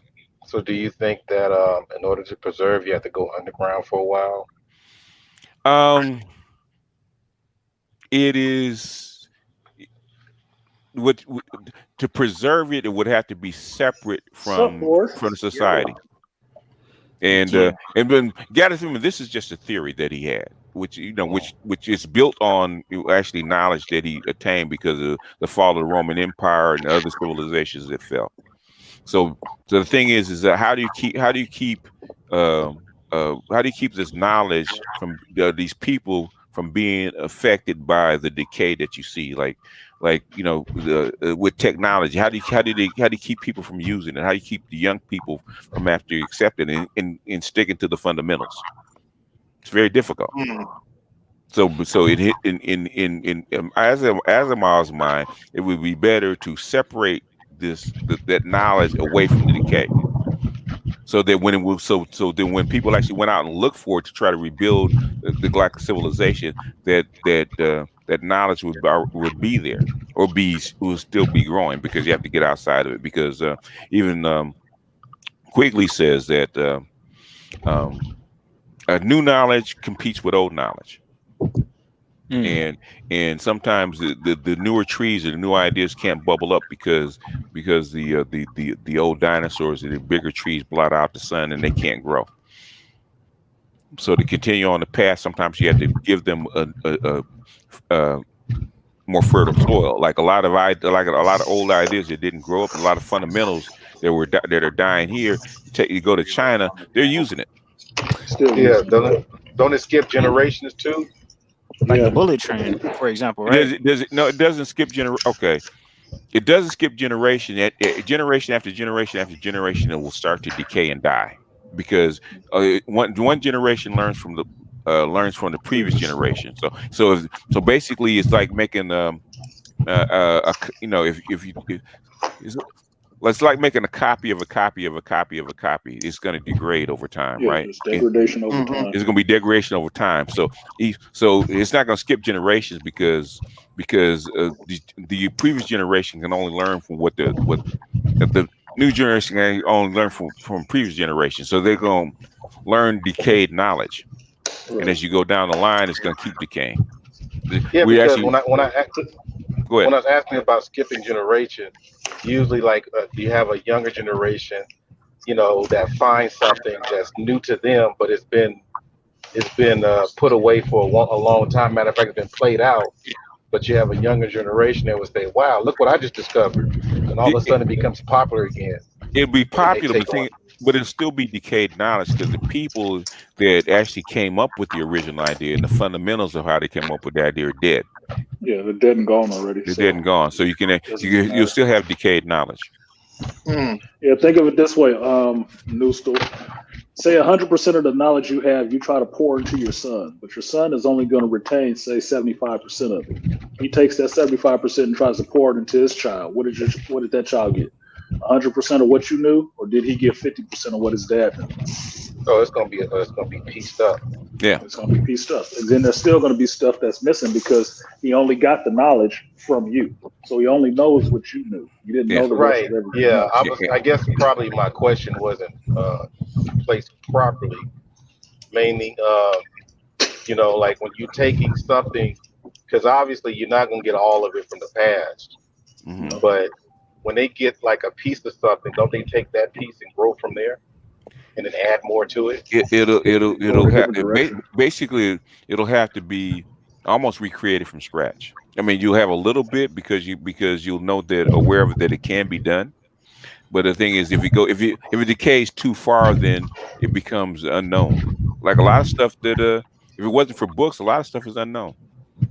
And look You at lose it. look at what happens between boomers and say my millennials and Z's about the civil rights generation. They think that Jim Crow was like Andy and Amos Andy.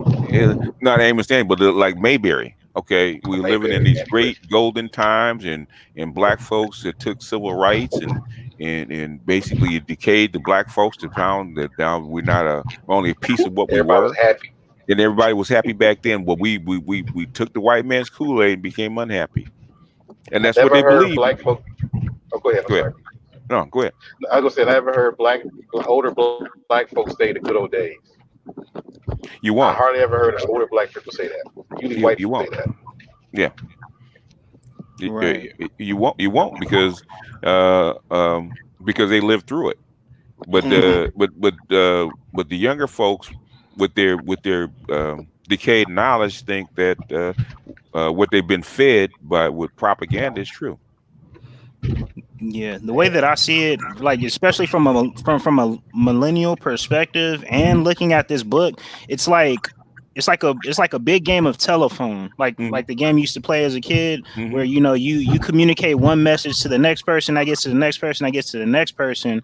How knowledge and information is passed depends on the manner of who's passing it along and the people and the condition and how they're receiving it. Yeah.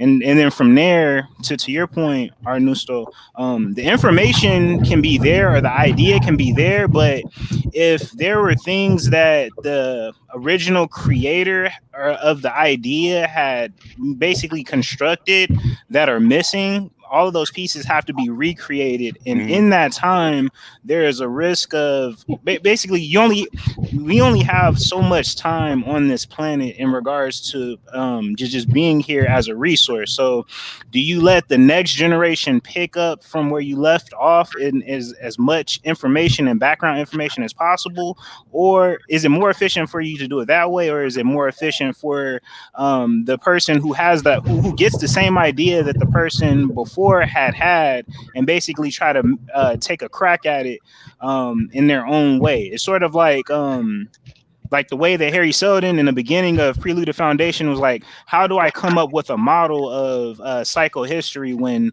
this has never been done? Like, what reference points do I use? And as you're going through the story, and he's getting all of these different references between cities that he's visiting and all this basically background knowledge, he's able to construct a psychohistory. Now imagine if during like the time of the mayors that information was lost and there's no psychohistory and there's no reference. Then that means that all that information that Seldon collected would have to try to be recollected, but the difference being is the time that they're in, it's going to be some discrepancies and there's going to be some changes to the plan, and it's going to take longer for it to be constructed. I think that it was Arcady's dad who was basically on the verge of creating what the Second Foundation had constructed, as far as like speaking in what was it like? What was the name of that device, Artisan, that they were using where they were speaking in like not an emotion, but they were able, basically he had like a prototype of what the inducer. The inducer. Like he had that little sonic inducer where they could block out their thoughts and shit.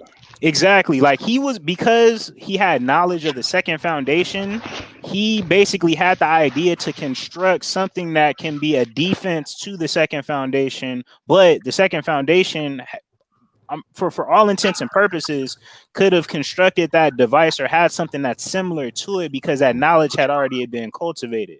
So it's like it's a matter of just like time lost and energy spent in regards to moving, just talking on a societal level, moving the needle forward.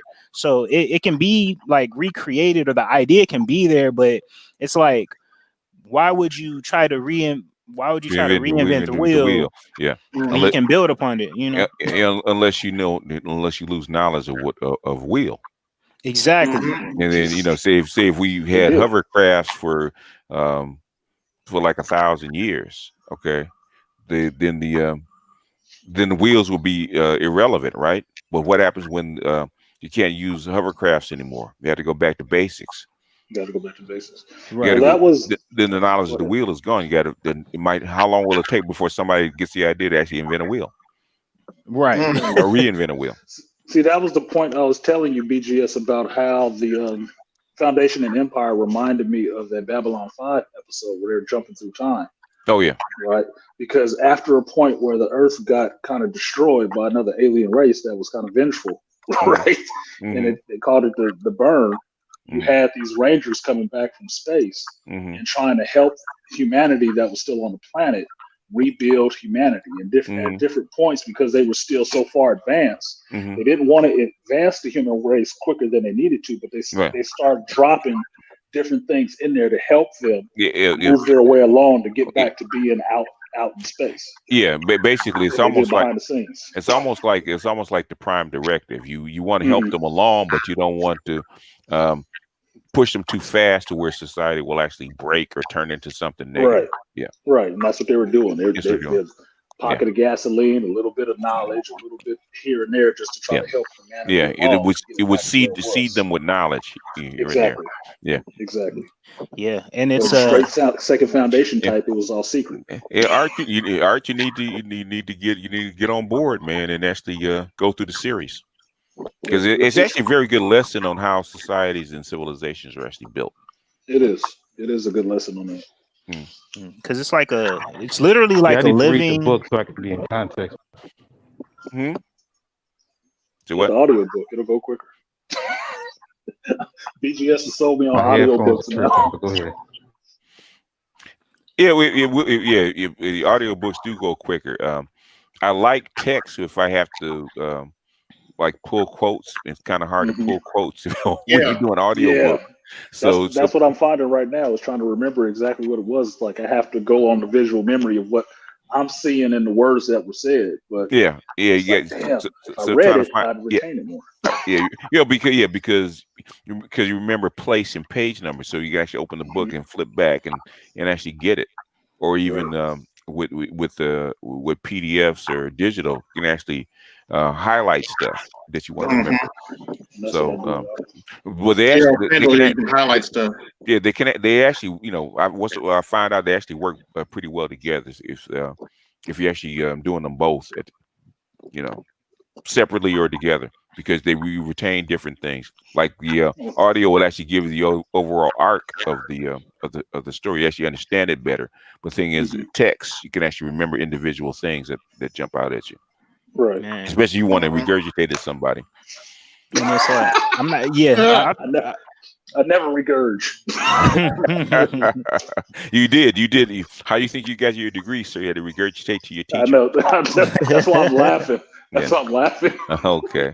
Man, I'm not gonna lie. Yeah, what I'm saying is I mean, it is actually a good lesson, because actually most people don't even aren't interested in the Foundation series, so that's why I never really use it, because most young people haven't read it. So, but when they were actually going to make a movie, I said, "Oh man, they're actually going to do it." So that's why I got interested. But I thought you had read it already, Art, because that's why I thank you for bringing it to me, because I had not read it. I said, "You're a geek." I said, "I know Art had read this." Yeah, you don't like Asimov? I just hadn't read him. Okay. That was it. Wasn't that I got some Asimov, but I forgot what I have though. Wait, what was that? Bradbury, Rice Burroughs. I got all those different guys. Yeah, I think Edgar Rice Burroughs is more about fantasy and adventure. And because we got one and, weird guy that comes in for Edgar Rice Burroughs. and Ray Bradbury is more about philosophy, but yeah, I read Ray Bradbury. Yeah, Asimov is a little different because Asimov is he's actually STEM. I do believe he's a chemistry, he had a PhD in chemistry. Oh, really? I do believe, if I'm not mistaken. If I'm not mistaken, I do sense. believe he has a PhD in chemistry. He actually is STEM, and he actually talks from a standpoint of a scientist, more about equations and structure. Because who was that? Actually, Quigley was actually going to school to be an engineer. Okay. And he brought a STEM to social science. That's how come if you're a STEM major, you quickly makes sense to you because he talks in more. He tries to put things into formulas, repeatable pattern. Well, formula is nothing but a repeatable pattern. He tries to put it into formulas and repeatable patterns, and actually break things down into a theory that's repeatable. Into a function, into a function, yeah. Whereas a lot of historians and social scientists work on narratives and who said what or who did what, and most guys in STEM don't apply that way. Like what's his name that wrote Dune? Okay, he's more into religion. That's like such a strong religious bent because he's a Mason. Okay, so a lot that's why the Fremens are the standouts. It's why Fremens are the standouts, and but the things is the Catholicism against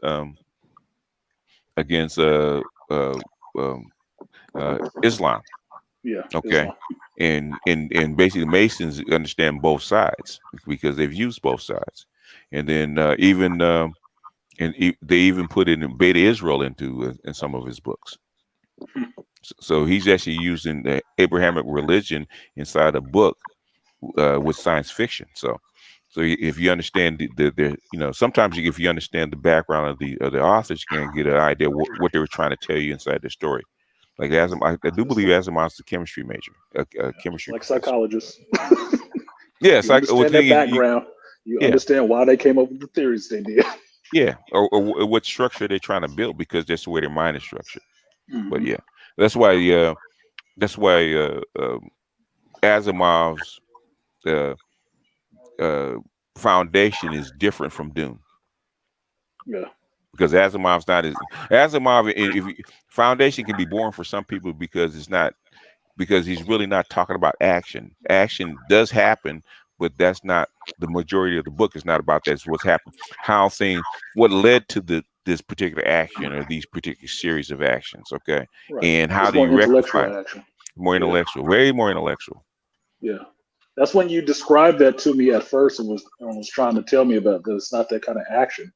Mm-hmm. Where it ranked on the action scale next to Dune and Star Wars and stuff like that. Mm-hmm. What I'm seeing is the stuff I like. This is like the political side of understanding what's going on and seeing these wide sweeping events that are happening. Yes, there's a space fleet battle going on out there, but it's not like I'm reading Star Wars where I'm in the cockpit with the starfighter in the middle of this fleet. I'm looking at the bigger picture of the people who had this fleet sent out there, why they sent it out there, what it means for this fleet to lose this engagement or win this engagement. It's the bigger scope of what's happening rather than just a minute point of it's just one man and his starfighter and trying to live through the situation. Look, there's bigger things going on. So it's the longer view of what's happening rather than just that microscopic view of it. Yeah, I think that the interesting part for me. Yeah, I think that he puts the science and social science and political science in this as far as breaking it down into formulas, which is pretty cool. Artisan, you may be kind of mad, man. So I looked on IMDb for the foundation, and they got Demerzel cast as a woman. I didn't know anything about that. Now you pissing me off. Don't do that, man. I'm sorry. It is kind of odd that Demerzel would be cast as a woman. Yeah, but you know why though, right? Because that leads to Cheddar Hammond. Right? Yeah, You guys find out all this stuff at the very end. But you already know about Demerzel, right? Yeah, I already know about Demerzel. He's not a real person, but yeah. Wow. All right, Artisan, I gotta piss you off, man. So they got Salver cast as a woman too, and Gaul. I don't know. I think that this is gonna be a loose interpretation of I told Foundation. BGS that when I first reviewed that damn trailer for it. I told him that director, I'm like, you're gonna be in for some shit. I'm just But telling you. That's why I'm reading through this stuff so I can get the original version before I see his stuff. Yeah, Because I know he gonna go off the rails somewhere, and I just want to know where it happened. Well, I told Artisan and said, okay, if you read one, you're gonna get hooked, man.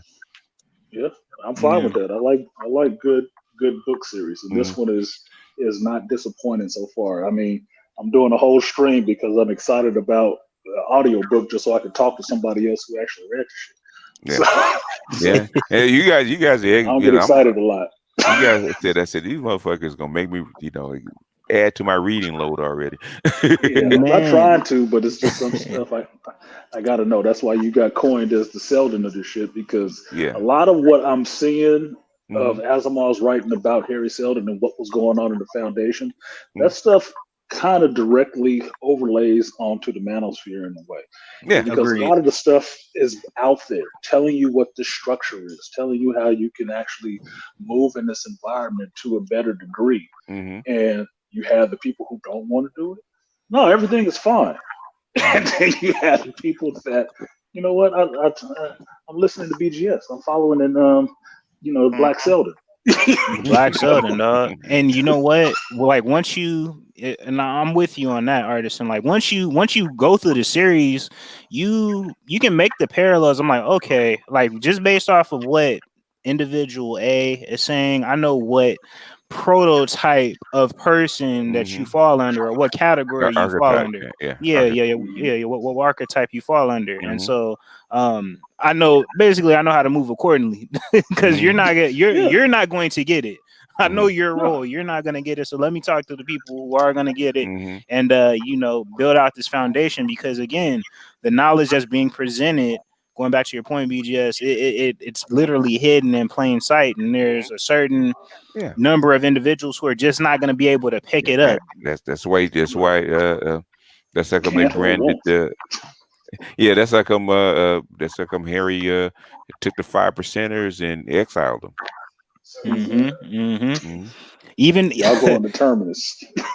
y'all going to say we going to Terminus. He said my work is done. He's like, God was like, what about you? He's like, nah, this is your saga. I'm done. I did my part.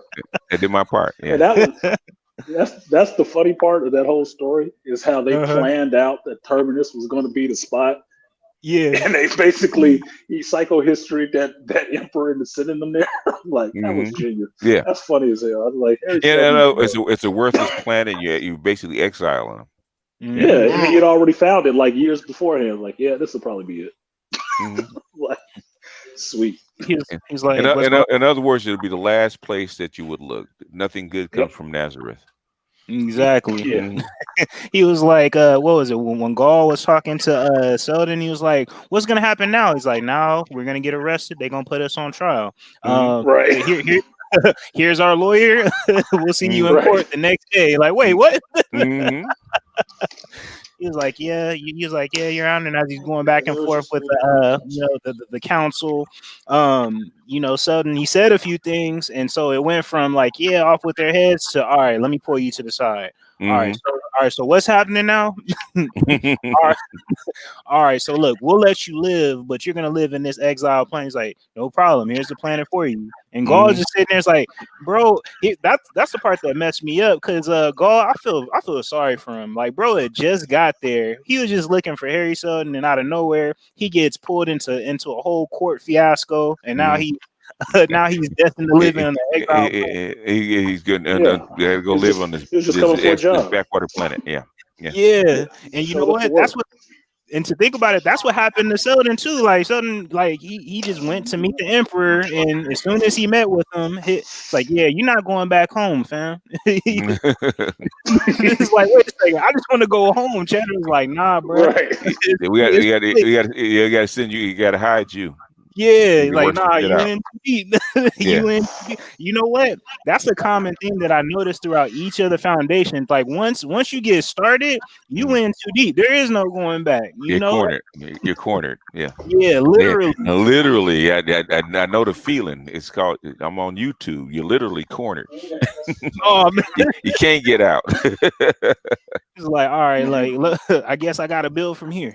Yeah, it's like you don't get a choice at that point. It's like, no, No. I was just delivering a paper. Well, too bad, because they think it's dangerous and you don't see it yet, but we do. So look, Yeah. that old life is over with. Damn. You know, it's like Debo off of Friday when like basically no, it's like everybody's Craig. It's like, man, I ain't trying to get involved with y'all, so you gonna get involved, I'm gonna knock your ass out too. Make a choice. Mm-hmm. Man, hurry up. Hurry up. Yeah.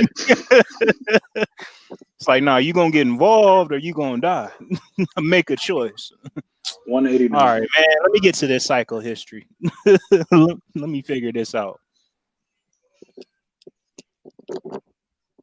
Yeah, well, I'm glad you guys took to it, man, because because I made the offer to a whole bunch of people, and I only had like 2 or 3 people actually email me for the book. So Man, that's why I said instead of just putting a paste in it, I said, if you're really interested, email me. Man, I'm glad. I'm glad that I emailed you, man, because it's been a journey. I'm not gonna say to say the least. And so that's what people that want to know, they know. They'll find a way.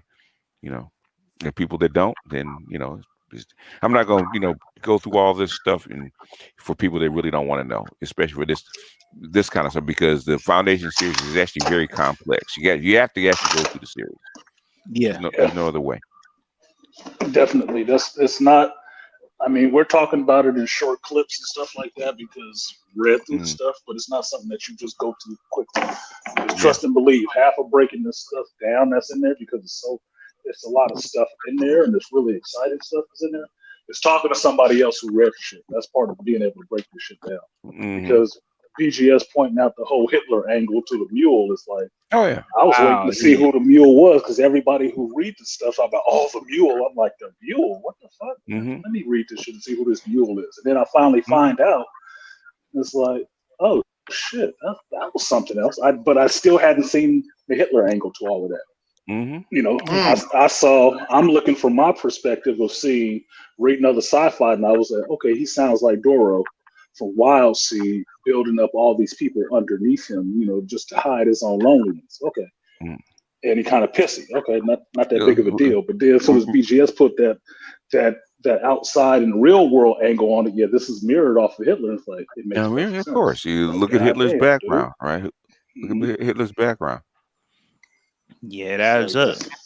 Yeah, that's the beauty of science fiction. You can take these real world elements and plug it into a different world and give a story, a narrative, or a lesson, so to speak, of this whole thing and analyze it. And people don't get lost in the context that it's taken from something really in the real world. It's a real world object put into a fictional place where you can manipulate it a little bit. So you can see the flaws in the strategy. You can see what the underpinnings of this person's psychology and stuff like that was, and then analyze it in a way that people are immediately grotesque, like, oh, you can't talk about that. No, you can talk about anything. That's what words are for. It's just if you can handle the conversation. No, that's facts. That's facts. Man, hey, moment of silence for Ebling Miz, man. He was a real one. I feel like they had the short end of the stick. Ebling and Beta, even though like they played a critical role, but they had the shortest of short end of the stick, man. Now you guys gotta have me go back and read this shit, man, because I forget who these characters are. Like, damn, like y'all went through so much shit. Like y'all. Okay. I'm gonna leave it as is. No, go ahead. I read it before. Man, so this is when the mules took over the foundation. They won't understand it unless they actually, they gotta read it. They gotta read it, because you only gonna get bits and pieces.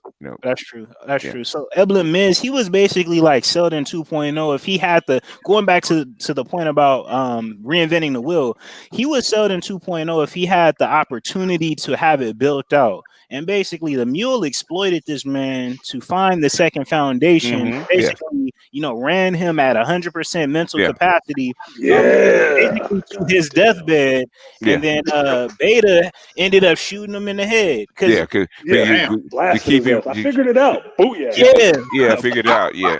I'm like, wait, what? Yeah. This gun has too many charges in it. That's what she figured out. I figured it out. It's better to kill him before he tells. Yeah, and I'm just like, that part messed me up. I'm like, because he was doing it the whole time, and that's the thing. Like the mule was doing that the whole time.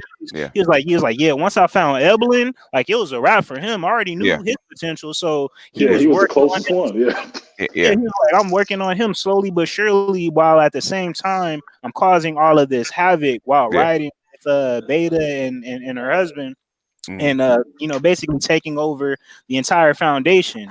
And so like once you find out that he was doing that that whole time, and every time that that Beta would check in with because I found it strange that what did he call himself? It was like some type of gesture or something. I forgot the cover name that the mule went under. Magnifico. Magnifico the clown. Magnifico the clown. Yeah, man, which is like it. Yeah, exactly. Pennywise, Pennywise. Yeah, Pennywise for sure. Pennywise in a motherfucker. He's like they thought Hitler was harmless before he actually rose to power. Wow. Yeah, he was a clown. Yep. Wow. This is why we need Harry Sheldon here to break it down. That's why you need. Hey, just don't shoot me in the head before I figure it out. Right.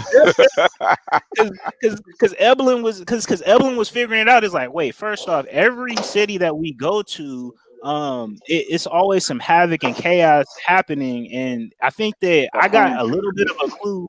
When they reached the next planet after the foundation had fell, and like everybody's morale was down, and they gave Magnifico or the mule that what's called that little instrument of death where he was playing that the sonic resonator or some shit. The sonic resonator. Like it's like a organ, some shit like that, some instrument he was playing.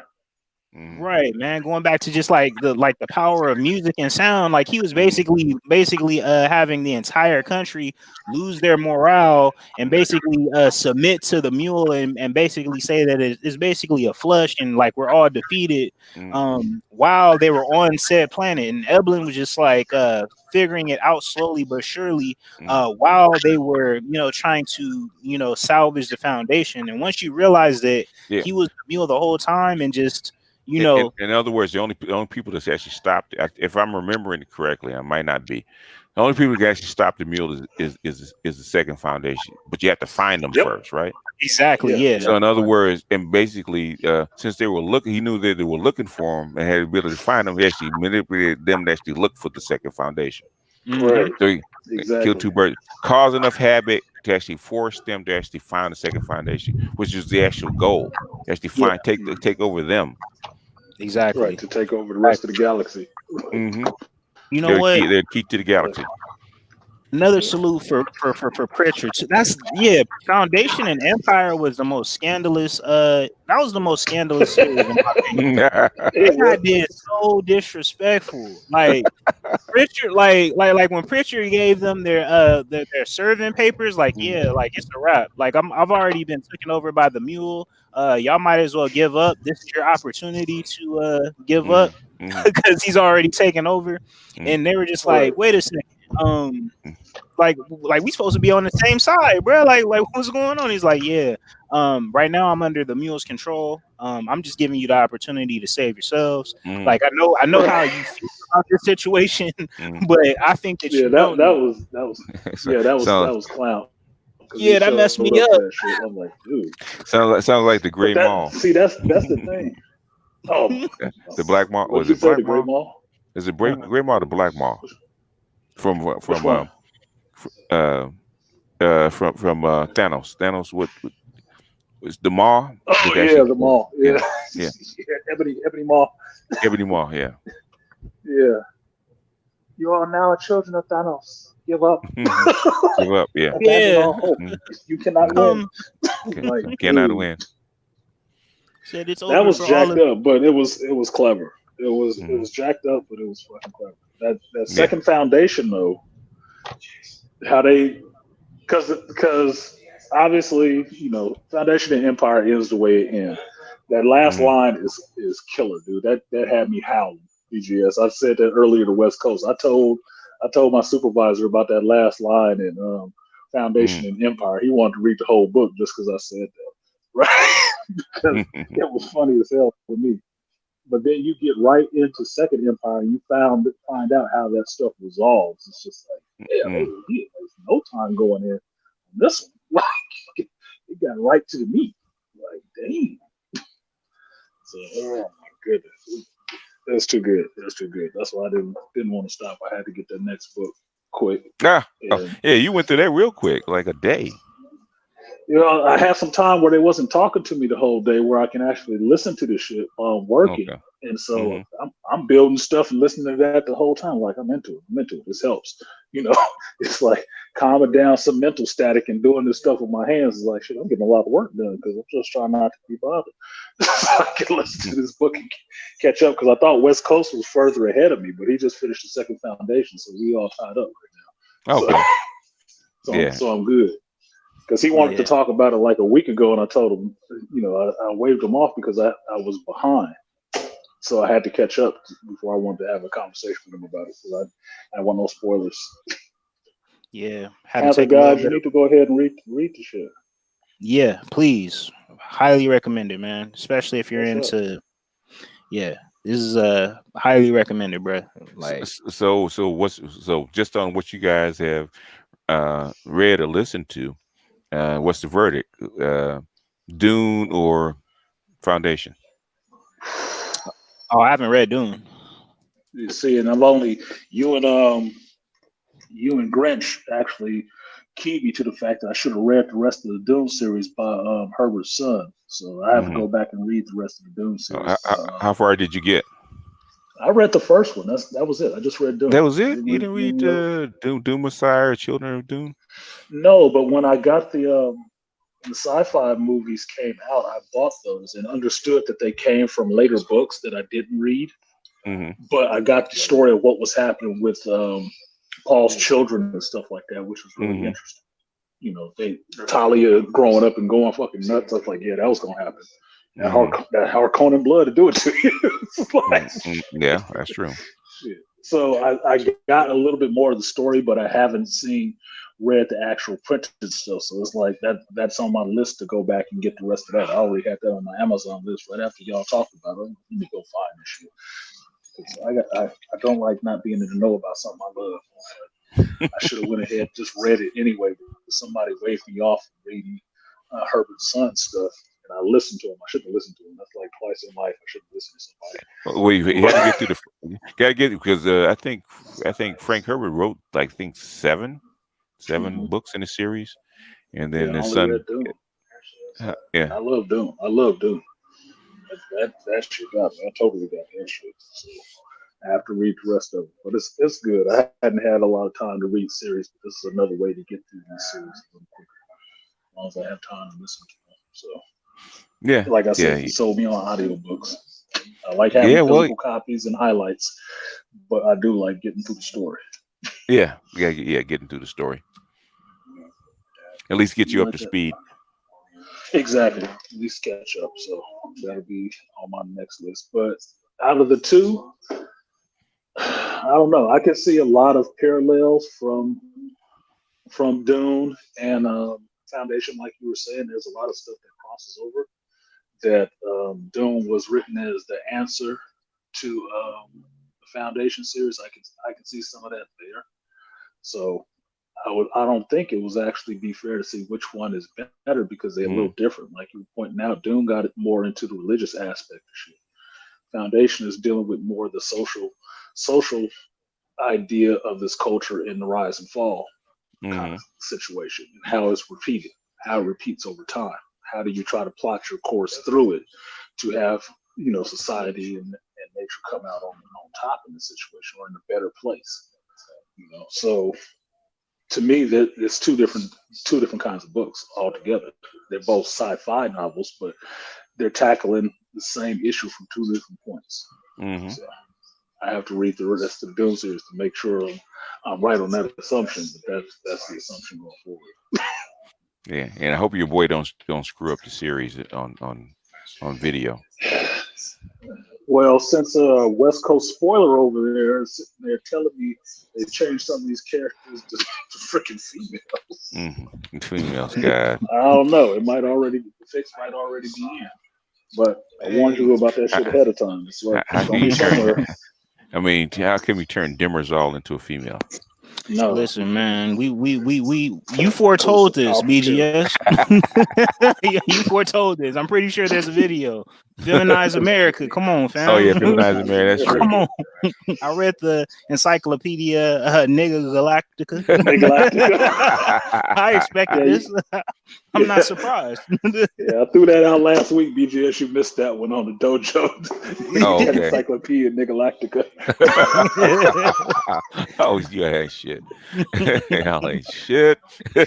Come on, man. It all adds up. You got well, I'm not gonna give you seen the trailer, right, Artisan? Yeah, I saw the trailer.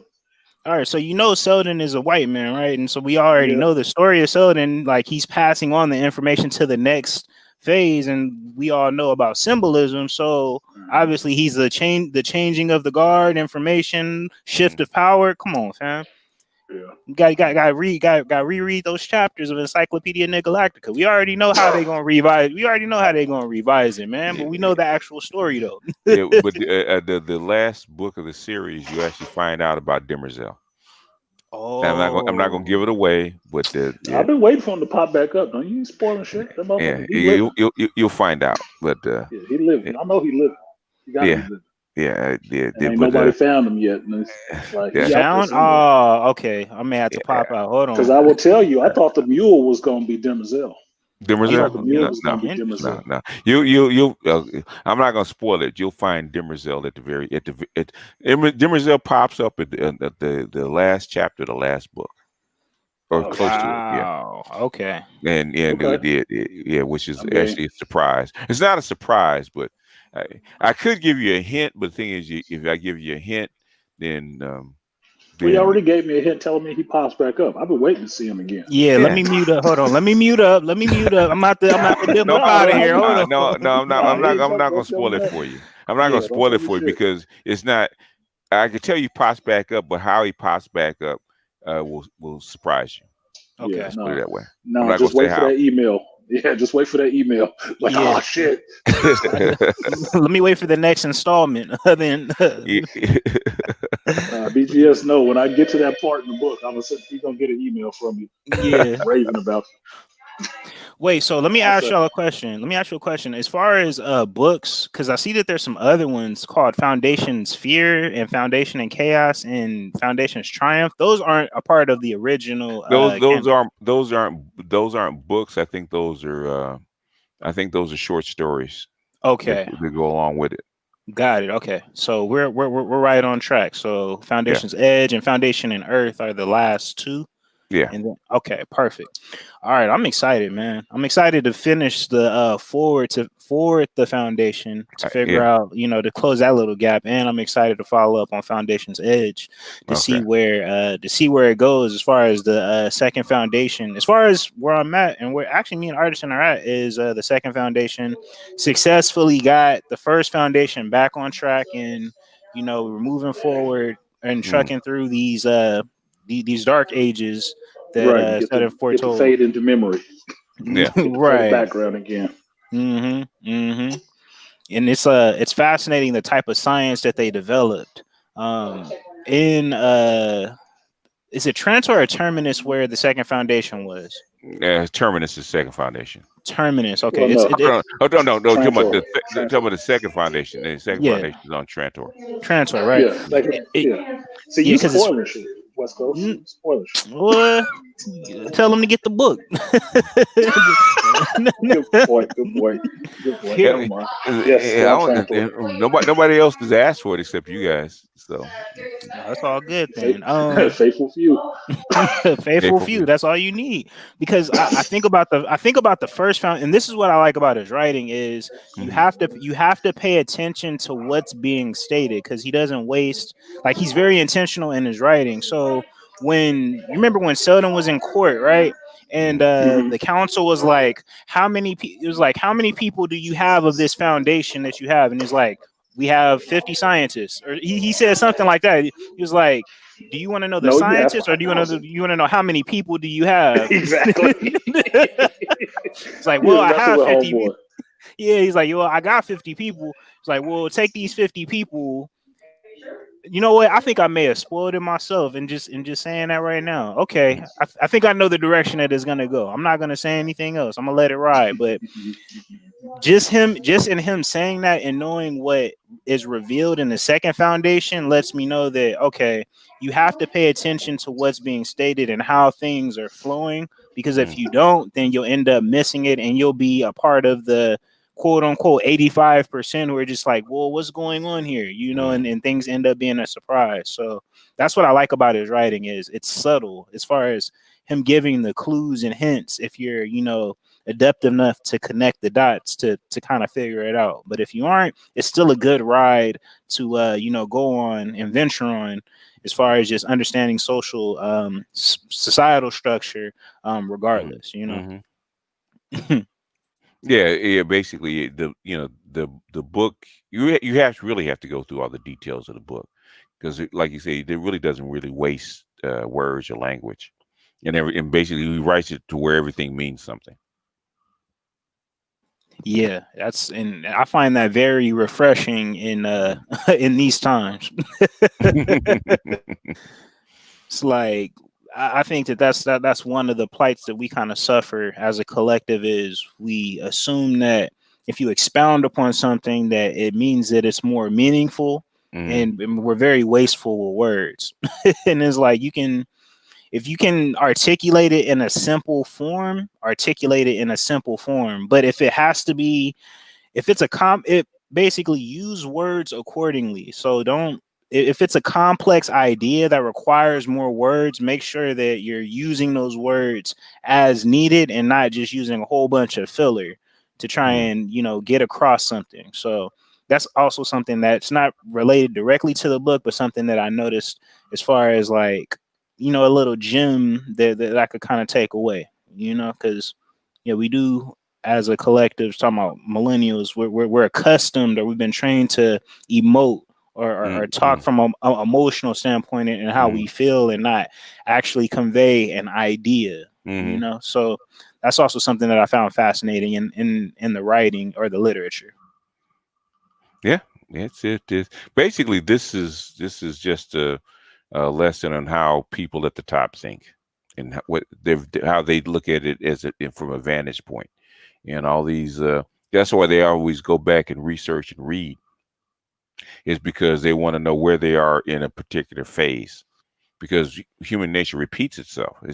The environment may be different, but the patterns of human nature do repeat themselves. What was that keyword again, BGS? What do they do? What do they do at the top when they want to figure something out? Read. All right, I thought I heard you right. Okay. Man, but Neely Fuller say words are important. Words are important. Yeah, man.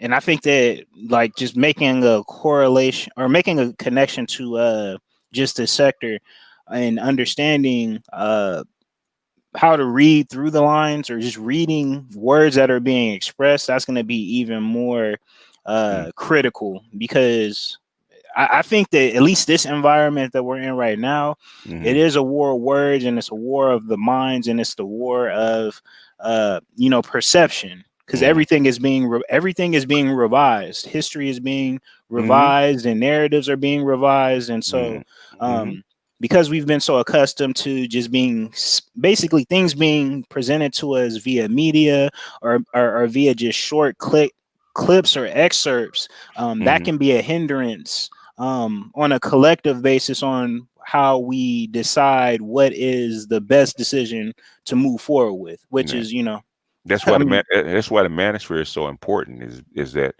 it even though the counter narrative is small, but since the narrative that they build their stuff on is more emotional and myth based, it doesn't take very much to actually throw it out of balance. That's like the feminists and other people actually hate this, you know, this kind of sector, because we're willing to actually go in and dig up the actual information. You know, right? Like when I say something, I actually put something out.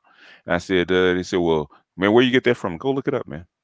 I'm not putting it out of my ass. Go look it up. See if it's true. Yeah, and to use an analogy, it's like we're under like we're literally under the mule's control, because his control was emotional control. We're under the control of propaganda and what we've been told, and being accustomed to hearing buzzwords and just like trigger words that will either, you know, have a message resonate with you or have a message you basically become antagonistic or attacking, or like give me liberty or give me death. It's always been it's always been that way, man. That's like the Catholic Church didn't want you to read originally. You know, he had to go by the word of what the king or the Catholic priest said, because you couldn't go look it up for yourself. That's why they didn't want you to read. You know what? Yes, and that's true. And even going back to what that I think that was one of Selden's plights when he visited the emperor on the Prelude, right? When he was basically all of the kingdoms, the I think it was the mayor of Y, and everybody was just like, you have psychohistory, so just even if you don't have the actual formula, it doesn't matter if you have the formula. The important thing is they'll believe what you say because you have my blessing or you have my backing. Man. I find that's something that I find fascinating in regards to the relationship between those who are the scientists of the world and the people who are running the world, and how they decide between whether or not they're gonna run a piece of propaganda. And basically, if you think about it, Asimov is a Russian Jew, and he saw, you know, his parents saw the destruction and the conversion of Russia from Russia to the Soviet Union. It was like 1917, right? It was 1970, 1990 was actually a revolution. He saw the conversion, and then he saw the conversion in Europe with Germany. So he's seen, you know, he's seeing this stuff, and how, you know, and doing research, how he's seen how a civilization like the Russian civilization actually fell and became something else. And Europe fell, and, you know, the kings and queens of Europe fall and become something else. So he's seeing it's not as big as, say, like the Roman Empire falling, you know, which is his star empire, right? Fall and decay and go into what he called barbarism. But he's seeing examples of this happen even in the 20th century, that the cracks form and then something else forms. He's seeing this stuff happen bit by bit. So that's what he's writing from. Got it. Do you think that what would you say is a good piece of material for those who are listening to who is interested in like understanding how society, like the trend of society and human behavior, to start off on? It would be Quigley's book, The Evolution of Empires, the evolution of civilizations, where he breaks he breaks down culture and decay of institutions and stuff like that. He does all that in that little book. and whereas Tragedy and Hope is an expansion on the first book. So a lot of stuff in Tragedy and Hope, especially the first 6 chapters, are actually expanded from what he put in the first book, which is the Evolution of Civilizations. So if you want a short book, like I think it's like 200 pages, Evolution of Civilizations. There's other books, but the thing is, if you want just that's where I would start. There's a lot of things about culture and stuff like that, and how culture builds these things is actually in that book, and the pattern of civilization is actually in that book. I'm not, man, that's a major key alert right there. Be honest with you. It's dope. And this is what I appreciate about this sector, is because you have people who are coming with relevant information, or information that just isn't as quickly accessible. Once it's mentioned and it's in the ecosystem, it starts to cultivate and develop. You know, yeah, I think I'm starting to make authors money. Books are getting freaking expensive. I looked at the American Slave Code, man. No, you saw that, right? Yeah, that's it. I couldn't believe that book is. I think they're running out of books. Is probably why. I couldn't believe that book is $200 some odd now. It's just ridiculous. Even though the ebook is still fairly cheap. Oh, that's also Kindle. Yeah, the Kindle's actually still fairly cheap. That's out of control, bro. Like and the price of the man not doubled. Yeah, that is true. Shout out to Dr. Tommy Curry. Make all your money. I wouldn't, make the money, Tommy. Yeah, I think that there's like last time I checked, it was like 5 or 6 books left. Because I know that me and the 7th Project are breaking down that book at the 7 Coast Dojo. Yeah. And there were folks who were on our stream who were saying like, yeah, I'm gonna go out and buy it, or they had already like had it, but they didn't actually like open it to read it, And so yeah, that's going back to tying this back to just the foundation and how the way information like starts to pass and drops into an ecosystem. It is literally like out of your control once it gets started. Like this is why the second foundation had to stop the first foundation from believing that there was a second foundation that existed, or that they either that, making sure that either it didn't existed or that they've defeated it, because those were basically the 2 outcomes that they were the first speaker was talking with the new guy about, where it's like, listen, you have all of these outcomes that could potentially happen. They have, the ultimate goal is to get them to believe that the second foundation doesn't exist. And I think that the way that at least our society at large is trying to play it, especially with a lot of the revising of history, the changing of narratives, that's their ultimate goal, is to basically stomp out the people who actually know like the actual background in history. So then the propaganda and the information can continue to push forward, because like even I've suffered from it. Like once you get introduced to like a conflicting idea, the first thing that you're gonna have is an emotional response against it. It's not even gonna be logical. And you can see that, or one of the themes that they talked about in the foundation is that one of the worst things that you can let somebody know is that their emotions have been tampered with, just because it's super. It's super intimate. And so this is why Pritchard was going to take off the mule's head. Like not only because he was an enemy of him, but because he was, basically controlling his mind and his emotion. He had been violated. Yeah, and he had been emotionally violated. Right. Which it's like, it begs the question a lot. And I think that a lot of people who take the proverbial red pill or find out this truth and find out that your emotions have been violated and that your training, is not of your own, it ends up breaking you. ends up breaking some folks, which, that's the part that I find fascinating, or some of the things that I think about when I hear and read this book. Like, that's kind of where my mind goes, like, wow, like how many people who may have fell into this sector or fell into this space who may have heard some information that off top it conflicted with what they believed in, but it had a point. And then as they go down that rabbit hole, it's just like, wait, so this goes to this and leads to this. Oh, I've been lied to this whole time, and then they end up freaking out, you know, and their whole, you know, psyche and their world ends up collapsing. You know, it's that's something that you can't. Yeah. That's why no one can tell you what the Matrix is. You have to be shown. Exactly. That's what my channel is not to tell you what the Matrix is, to show you what the Matrix is, and then you decide for yourself. Yeah. So that's all I'm doing. It's just okay. Here's the key. That's the door. Go look. Okay. Oh, you don't want to know? Well, don't go look. Don't open the door. Don't open the door. You open the door, that's your ass. Artisan. Open the door, that's your ass. Yeah.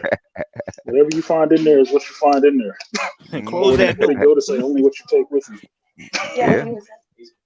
What they say, you can't unsee it. You can't unsee it. You can't unsee it. I'm sorry about that, guys. I had a couple of That's all right. I know you're at work. Yeah, I'm getting ready to drop off and drop off and handle some stuff. Yeah, no problem. Appreciate the train, man. You guys coming through and actually dispensing your knowledge on this. I have to go back and listen to the last 10-15 minutes by myself. Okay. Customer business. But yeah, I appreciate that, BGS, for turning me on to the book, and the West Coast for wanting to have a conversation. Well, you know, I know somebody like West Coast probably hadn't read, but I assume since you you know, in science, sci-fi, and comic book, you would have read it, but you heard about it, you just never read it. Yeah, that's the beauty of some of this stuff, because it's so much out there. That's why I never proclaim to be the purveyor of every fucking thing. There's a lot of stuff I have not read, and if you want to turn me on to something good, that's a benefit to me, because I like learning something new. So if I knew every goddamn thing, I'd be bored and a curmudgeon as fuck. You'd never want to talk to me, because I'd be fucking irritated as shit. Because I like learning stuff. So I didn't know it. You turned me on to it. I read it. Love this shit. I'm doing a whole stream about it because I like that shit so much. So I'm appreciative of new knowledge being brought to me and not repulsive. I was like, well, that ain't something I read, so fuck it. You know, that's not how I roll. Especially a good series. Artisan, we're officially a part of the second foundationers, man. We we're not even the second foundation. We're the third foundation. That was almost the title of this stream. The third foundation. Third foundation. Because we see both of them, they don't see us. Yeah. The black foundation. The black second foundation. They never see you coming. It never out of nowhere. Yeah. They're trying to stomp it out as we speak. Yeah, but they never saw us coming. You know, they thought we they just uneducated Negroes and they can't they don't have any effect. But now, you know, when a PhD start coming, oh shit, wait a minute. Yeah, see, that's why, at least for me, that's why I liken you to being Selden, is that understanding what was put forth by Asimov in the Foundation. And what they were trying to build. What I see you doing was very similar, which is putting this knowledge out there to people so they know. And it's basically knowledge that is esoteric or older knowledge that motherfuckers have just forgotten or don't know. And you're putting it out there and leaving it for them to learn. The people who pick it up and learn from it are actually enriched by it. They become seekers of knowledge themselves, and they can't look at the world in the same way they had been looking at it. But other people will try to rail against it. They'll try to push it away from them, be it red pill, black pill, whatever the hell else you want to call it. But it's just knowledge that you don't have. You can either do one or two things. You can accept it, or you can try to reject it. Most of the time, they try to reject it.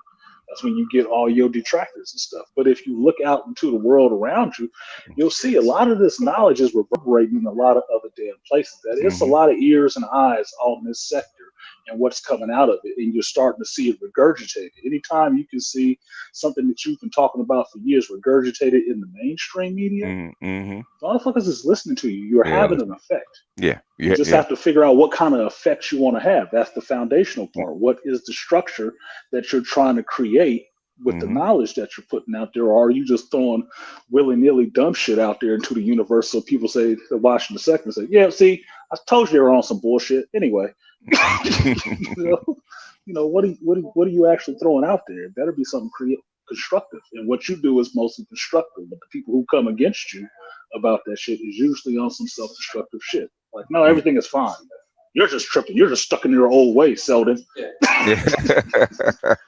Dynasty will live forever. We'll see you in 100 years. Old Negro. Old Negro. We'll see you in 50. How about that? See how far that shit gets you. Really see you in 5. See you in 5. Damn. You're gonna snatch the whole rug out from under you. Well, no, I don't have to. The environment will. Shoot, the environment will. True. Well, what did he say? I heard this someplace. Wait a minute. BGS said this. BGS, remember that video that you talked about? Can you unlock that video? Can you unlock that video for me? Something 5 years ago. Yeah. I see that all the time. Yeah, I've been looking for this video, but I can't find it because it's on private. Can you unlock that for me? That black pill just show up. No, you got to do their ass like Disney. We only open this vault for money. We're going to crack this vault one time and you're going to pay through the nose to see what's in it. Yeah, man. It's literally like the chapter. It's literally like the chapter, The General or the Dead Hand, where they like they really are just trying to fight against the environment, or basically the recorded environment of what's going to play out. Because it's like you have no control. That's what I like about this book, bro. Like, at least with Selden, it's like you have no control on how the environment is going to go. All you have to do is literally get right or get left or create a plan so you can mitigate the damage. And it's like nobody is here to argue about what you feel about what it should be. It's like, no, this is the direction and trend is going to go, whether you like it or not. Yeah. Whether or not you survive is a decision based solely upon yourself. That's what I'm trying to do with the single mother series, about showing them the other countries that having a similar problem, and telling you that it's not black women, per se. There's their word per se. Let me take a shot. And per se. Yes, indeed. Put your pinky up. So anyway, so what I'm saying is that the structure of the environment and how the steps are actually happening, and how other countries are actually making those decisions, actually go with it or go against it, and what benefits they get out of it, plus what negatives they get out of it. Like, say, in South Korea, we're not going to go with it because we don't want to, because our tradition doesn't call for it, or we don't like it in our culture. But your population starts shrinking. So what decision do you have to make? You have to either import people, or you have to encourage women to have more kids. And how do you do that? And you have to give more freedom, or go to artificial wombs, which you're not ready for yet. But how do you mitigate the damage? Because you can't change. The environment is actually going to make people do certain things. You can't change that. And that's what they're finding out. That's why I'm actually going through the series. I get a lot of pushback. No, that doesn't matter. Black women are just on something else. I said, okay. No. You can think that small if you want to, but the way I approach things is like, I understand what the black problem is because I'm black, but you have to understand this goes outside of just you. And you may not be able to control or affect everything larger that happens outside of you, but you have to understand that it has repercussions. So you act locally, what you can do within yourself, and try to make those ripples out to where it affects the larger population, which is your psychohistory. You understand these persons involved and how this group is going to move. And if you get that whole group to move in that direction, or a big enough group to move in that direction, you can affect the larger body. But you're going to sit there and just keep focusing on just yourself, you're going to have a damn problem. You'll never see the environment change around you because you're too focused on the 2 feet below you the whole goddamn time. It's only about this square. Okay. Well, what difference does it make if the whole grid changed? Yeah. You know what I think in the back of my mind when you have those detractors? Mm-hmm. So you've decided to go left. Exactly. Yeah, I'm gonna use that. So you Yeah. decided to go left. Okay. Like I'm presenting the information. This is your decisions. I'm not here to argue with you. No. You're arguing with yourself on how you gonna go left. So Well, he says that all the time, that he's just presenting the information. How the breadcrumbs lined up to him, what he showed. He says that shit every fucking time. And every time these motherfuckers want to attack him on information that is widely available to anybody with a pair of eyes and some intelligence to read words. Yeah, yeah. So it's like, what are you arguing actually? Yeah. You're arguing him? He ain't personally invested in making this. He didn't make this shit himself. Like, goddamn, go look and read it. Hey man, if they want to fight with the storm, that's between them. Yeah. Them and the storm, please. Yeah, you, the storm, and Lieutenant Dan could be out there screaming at that shit. There you go. Lieutenant Dan.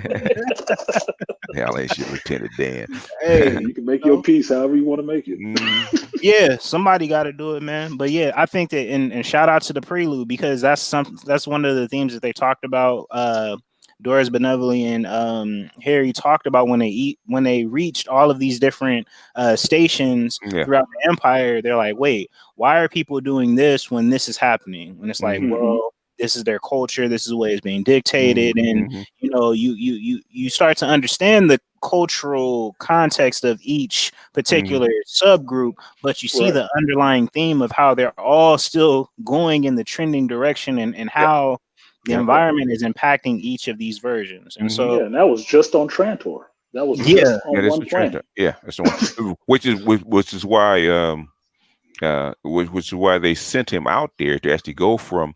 There's two reasons: one, to protect, but also to see how, because Trantor does have such a diverse, each section is diverse, and in like a society within a society, you can actually see in minuscule. Each change, and how the environment of that one planet would actually change different cultures. So he actually expand his idea of psychohistory to the wider, galactic empire, which is why they send him out there in the first place. I mean, part of why. Want to protect him, also for him to learn. Right. Yeah. And that helped him, because that was the genius in that first book. Is like the whole time everybody keeps telling him, well, you figured out psychohistory. He keeps complaining, like, I didn't figure out anything. I just wrote a paper. It's just a theorem. It's not practical. But the whole time he's going through the story, he's actually using it and developing it the whole time, and doesn't even realize it. He's developing it every step of the way. Like you're doing it right now, dude. which is where Demerzel comes in. Exactly. Yeah. Exactly. But it's saying Demerzel will. The thing is, when you get to the end of the series, you'll actually figure out why. Okay. But the thing is that I'll just say that. So when you see it, you say, "Oh, that's what he was talking about."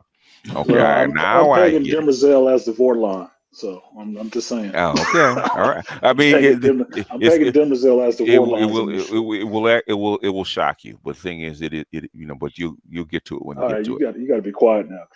All right. You said it's gonna shock me, so I'm gonna be tearing through the audios trying to get to that. It's gonna be on fire. But you gotta let it play out, man. Don't. Of course, I'm a chess player. I'm gonna let it play out, but you know what I'm gonna be looking for. Oh yeah. When it looking for that Demerzel gambit. Hey, I'm crying though. I'm crying. Like, BJS, you really are Selden, because now that you brought that up, Artisan, like everywhere he went, they're like, yeah, so you figured out psychohistory. Like, bro, how many times I gotta tell you? I don't have it. I don't have it. Like, we've went over this. How many times I gotta repeat myself? I'm like, where have I heard that? Can't you understand, Harry? No, Doris, I don't have it. I am not the master teacher. I'm just a regular dude. So you're the master teacher. I keep telling you. Yeah. Let me play the Cheddar Humming role. It's like, if they believe you have it, and you may not have it yet, but eventually you will. That means you do have it. Man, yeah, you are Harry Seldon, BGS. That's exactly in the equivalent is the master teacher's like, yeah. So I don't know why they call you the master teacher. I'm the master. He's like, bruh, how many times I gotta tell y'all? I have not called myself the master teacher. I don't. I never have. I never have. You know. Cheddar I Helmet call him said that because I know every time I call him that, a hater dies a gruesome death. So that's the master teacher. Because that hater gets his wings. No, yeah, hater gets wings. But even during I was actually on Teapot that and actually going back and forth with the conservatives. He brought that up. wow. I don't know why they call you the I master heard teacher. about that. I said, God damn. So I just got mad. So why did they call you the master teacher? I don't understand. I said, okay, nigga. Video. I said, you got a channel, I got a channel. Video for video. Come find out. Game on. And he shut the fuck up. He ain't saying nothing else. I challenge you. And swinging them stone tablets at motherfuckers again.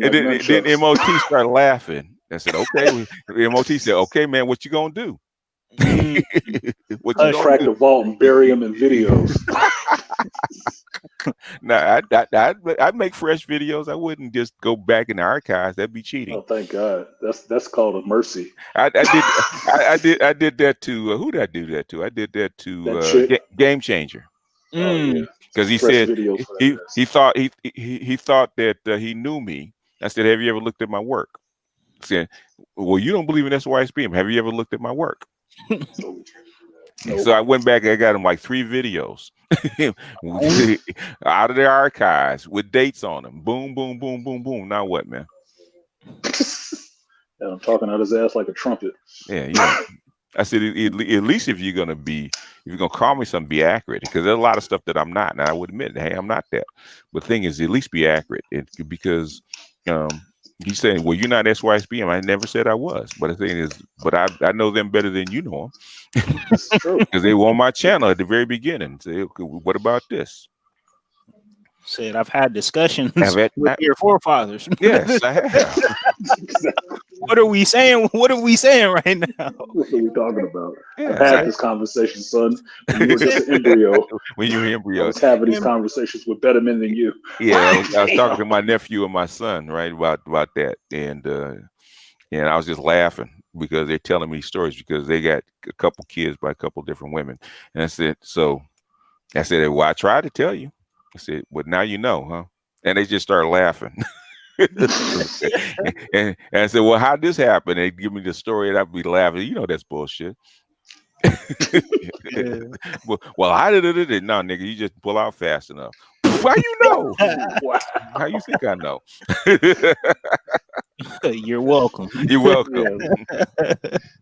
Those are sometimes we pin that argument down like that. Like, man, how do you know? It's like, man, I've been young before.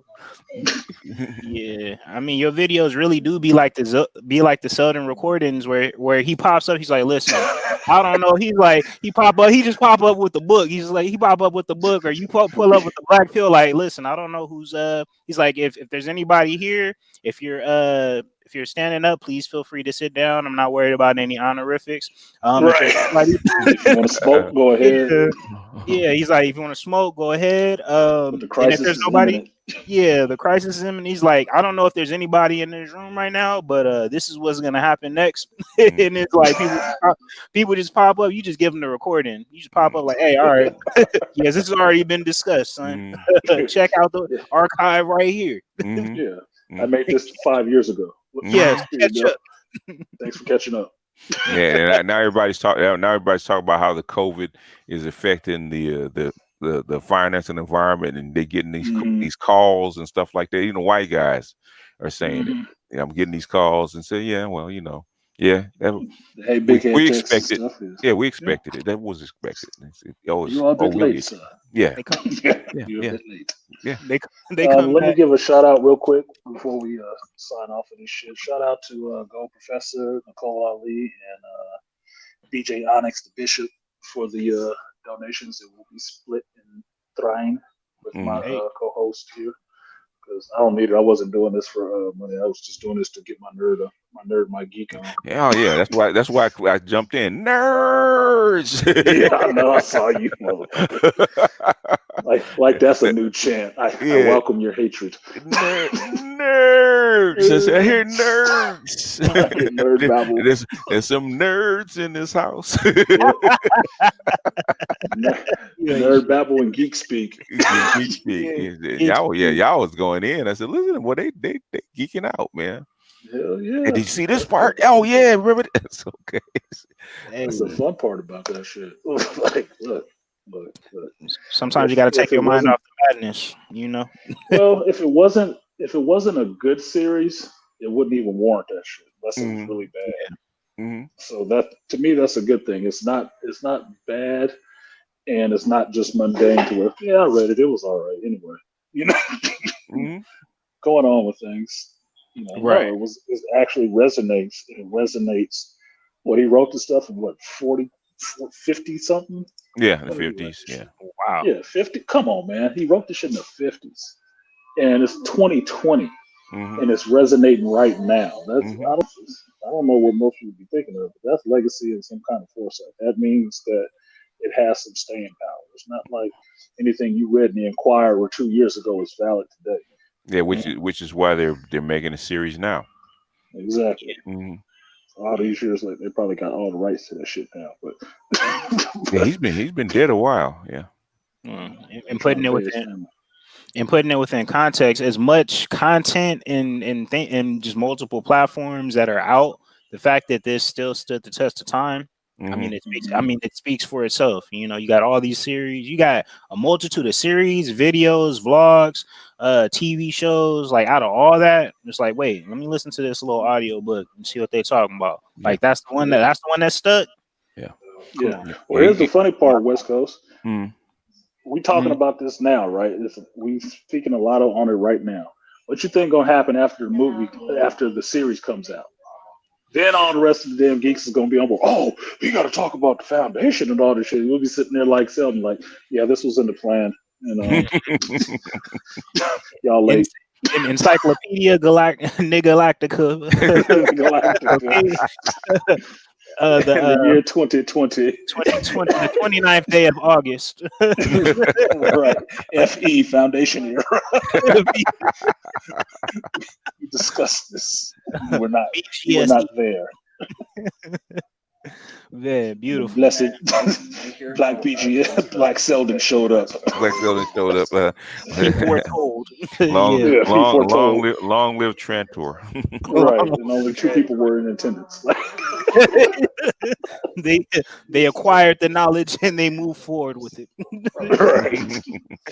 Man, yeah, I appreciate you hosting this, Artisan, man. For real. Oh, no, it wasn't a thing. I mean, I guess that's the beauty of being a content creator and substances. You can do whatever the fuck you want on your channel. Yeah, I want that's to true. talk about this. And I want to talk about it with West Coast because he is passionate about the shit too.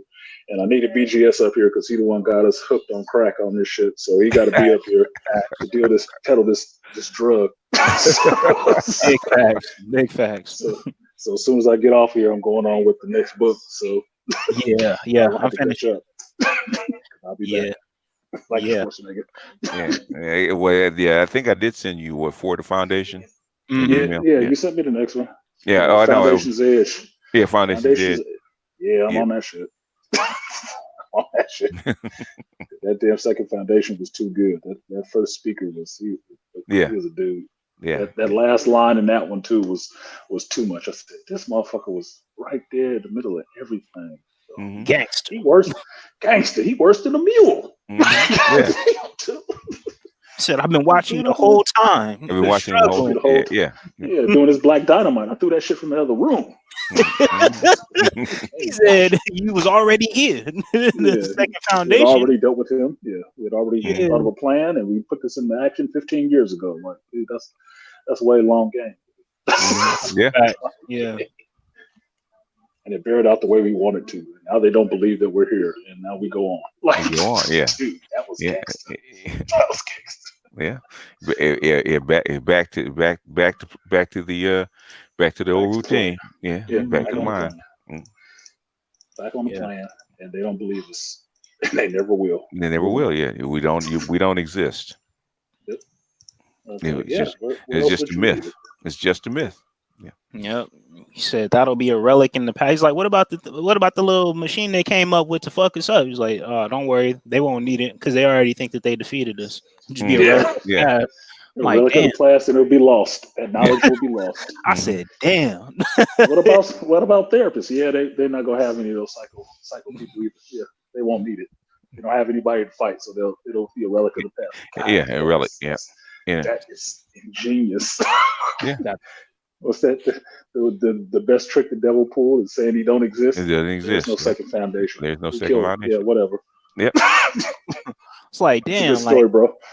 yeah, like ain't that how culture work? He was like, yeah, it'll be a relic of the past. Like the thing that could have saved you, you dismissed and said that it was nothing because you couldn't see the bigger picture. I'm like, damn. Yeah. Mm-hmm. Yep.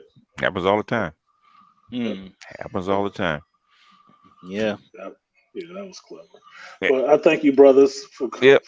showing up for this. Thank you, BGS, for showing up because I know you got other shit to do. You got grandchildren and shit.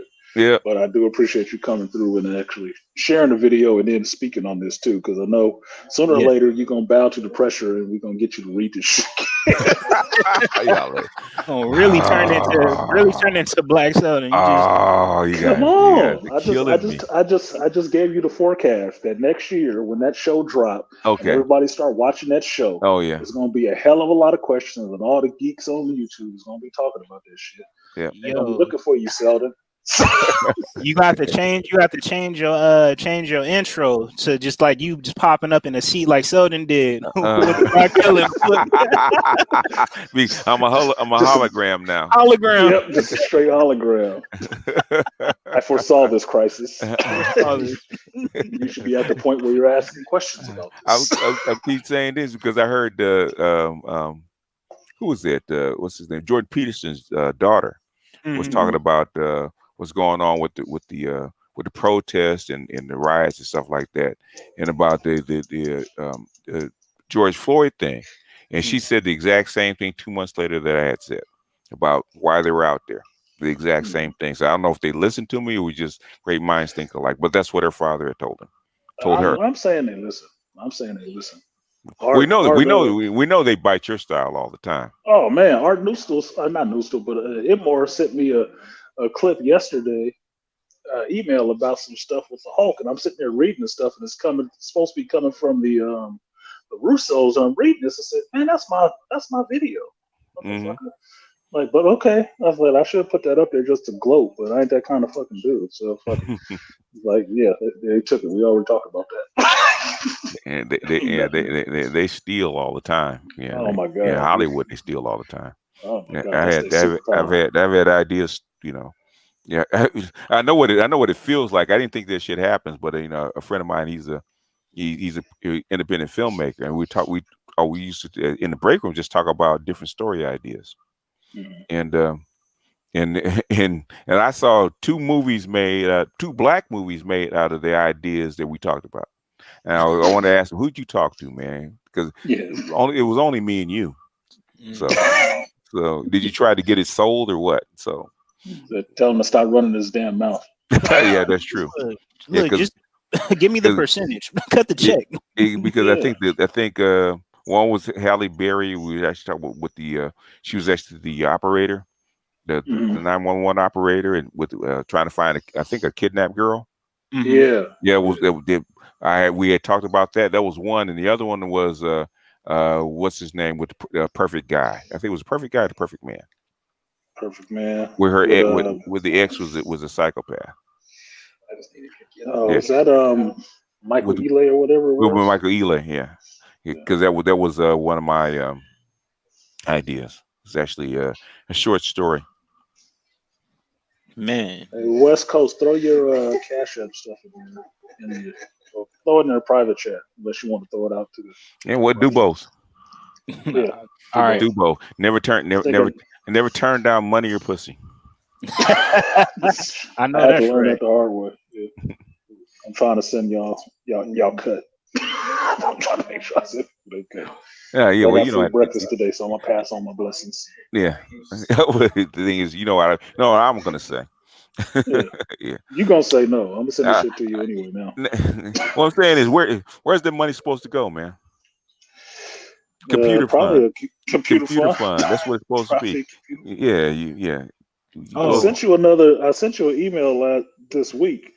Oh, did you? About some shit that's happening in this real world of Artisan MC. I'm gonna try to do something here with this. See if I can make a move. Okay. Because I talk with my homeboy today about it. Okay. And see what can be done. So that computer fun might turn into something else, hopefully. Okay. But I'm optimistic, so I'm just trying to make sure I get this shit done. But yes, other than that, it's the computer fun. All right. It's definitely the computer fun. Okay. Especially since Artie Ibmore talking about the camera he got, the good camera he got, like he about to get his ugly ass on screen. He wants to show off his artwork. Man, you better show off some content. I'm trying to get him to build his channel, man. That's what I'm messing with him for. You better do it while I'm here, man. While you got help, you know. Exactly. I tell you, Dr. T didn't hesitate, man. He said, Dr. T, do this. He did it. Dr. T, do this. He did it. Dr. T, do this. He just did it. And so he said, you know, he didn't know why, but he just did. He trusted me enough just to do it. And he did it, and here he is. I said, now you don't need me anymore, man. Yeah. That's what it is. I like the growth of his channel, and he put out shit. He put out content. He put out good content. So just needed to, get his chops up and get it adjusted. And I said, now you don't need me. You get to 10 grand, you ain't gonna need me. Then other people, but they will come for you. They will come for you. They will come for you because you get 10 grand and you got a PhD. They're gonna come for you, man. So be ready. They're gonna pull you to the side, like, hey, okay, you have Let's see what information you really got. Go ahead and drop these videos, make them private. Let me get you in the cut. Talk about the new Selden plan. Let's talk about that turn into the mule foundation of the internet. Turn. He's like, all right, so where is the second foundation, Dr. C? Because you know way too much. Wait a second. Where's the second foundation? Yep. Man, Harry Selden couldn't have thought up all this on his own. He was just a regular man. He's just a regular guy. Yeah. He's a regular guy. He was no god. Yeah, that's what they used to say. He's no god. Exactly. And I like the real person. Facts. And I like that the second foundationers, they all work on a collaborative basis. It's like, all right, you come in with your theory and you defend it, and then you add it to the pot. And nobody's bigger than that. Break it down. Yep. You break it down over your career, and if it works, we add it to the prime radiant.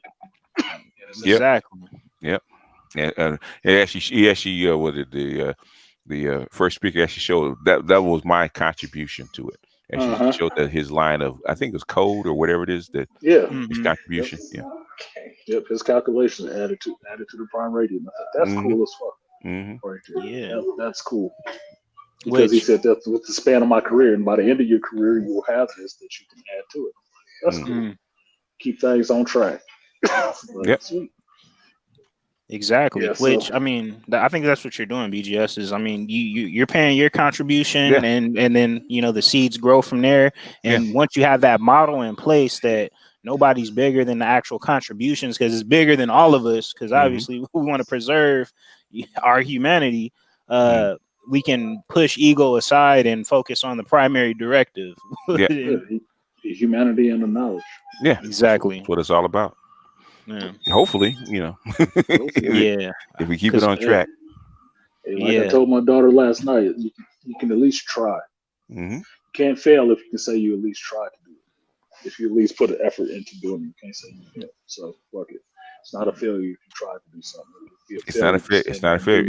It's an experiment. Yep. Because I know I don't want to be sitting up here with a black pill talking about how COVID was a hoax to the youngers. Oh gosh. What you mean? What do you mean COVID is a hoax?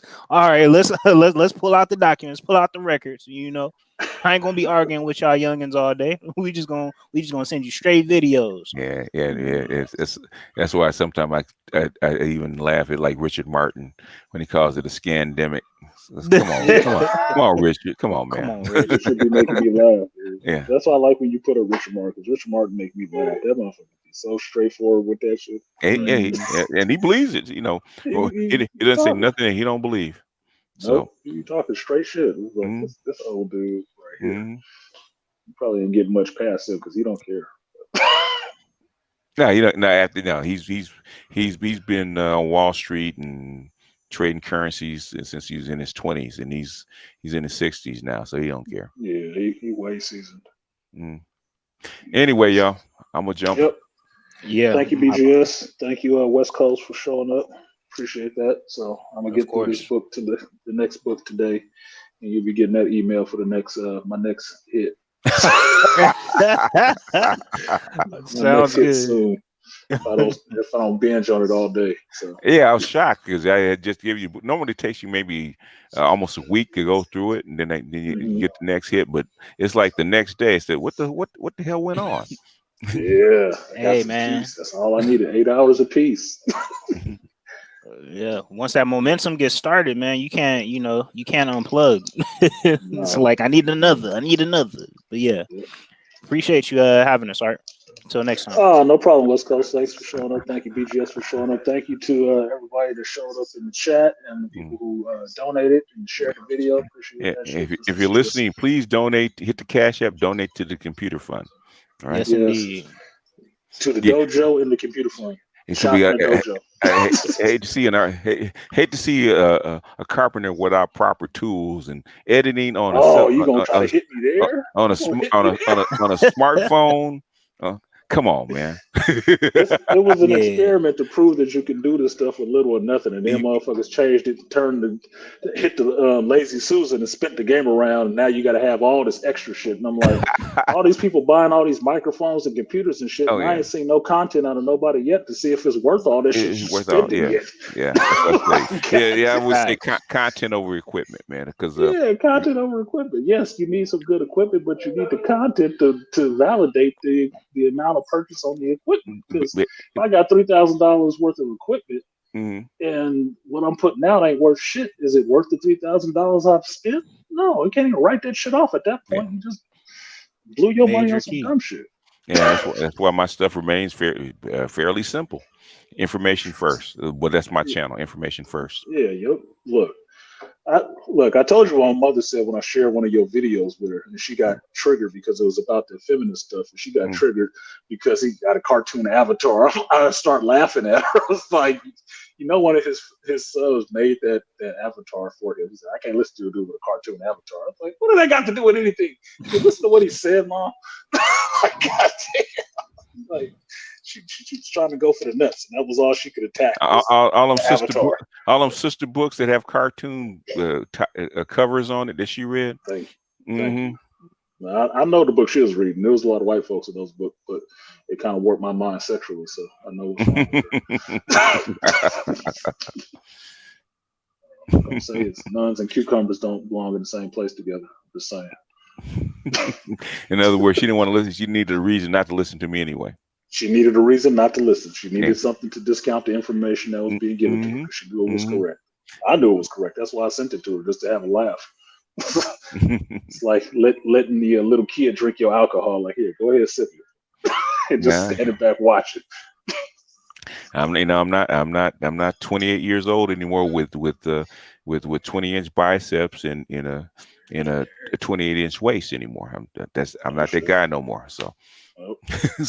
And what I look like, what I'm look like is not important. Now, back in the day, that mattered. Yeah. So I appreciate that. So thank you again, brothers. I'm gonna let y'all go about your lives, and I'm gonna get to mine. And I've been neglecting Ford and his girlfriend. Believe it or not, Ford has a girlfriend. Ford has a girlfriend? Ford has a girlfriend. Oh my God! Where are my pearls that I can clutch? Oh my God! Like, the boy has done well for himself. I'm like, he get to put away the Jergens now. Ford is a Mac. Get the fuck out! I wouldn't say he's a Mac. No, most definitely not. No, you're not a Mac. Ford is a Can't Mac. get a woman. Oh my God! Oh my God! That boyhood charm. Man. Oh man, I feel kind of peaked, man. My Yeah. oh my God! You should see a BGS. I just made Oh, both of them no. like turn the brightest fucking red, dude. It's like, Oh my God! this is why I got into psychology, just to fuck with people so I can see them have reactions. It is. Because he is so red, it's like a red Gerber baby right now. I'll be contemplating this for the rest of the day. Ford has a girlfriend. Ford has a Oh girlfriend. my gosh! Oh, okay. And she kisses him willingly. I'm like, Oh did he my pay goodness! you? Right? Damn. Y'all No, we ain't just shit. Lord knows I'm not shit. I'm a friend of his. Wouldn't be my white son otherwise. Exactly. I only got one question for Ford. How? BGS asked one question. Okay. How? What do you mean? He is fucking How? dense. Yeah. He is fucking dense. I know. Yeah, you have to ask her. Sympathy. Yo, you guys must be friends because that was low. We are friends because I got that one got him to double over. But that was a nut shot. But I have always accepted pity fucks. Let's not get it You twisted. always accept. I always accept pity fuck. Okay, I don't care. I can make him feel better and say he hung like a horse or something like that, but he's not gonna believe that shit. Hey, with Ford, I might. With Ford, I might. With Ford, I might. It's wasted talent. Have him stand in the mirror with his hands on his hips. Like, yeah. Anyway, I'll let y'all All go. right, y'all. I'm getting out of here. All right, we'll catch you I later. need to go fuck with some other people today.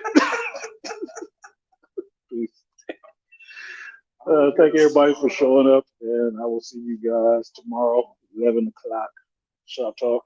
Now I'm gonna go ahead and mess with Ford and his girlfriend. I'm not apologizing for shit. Peace.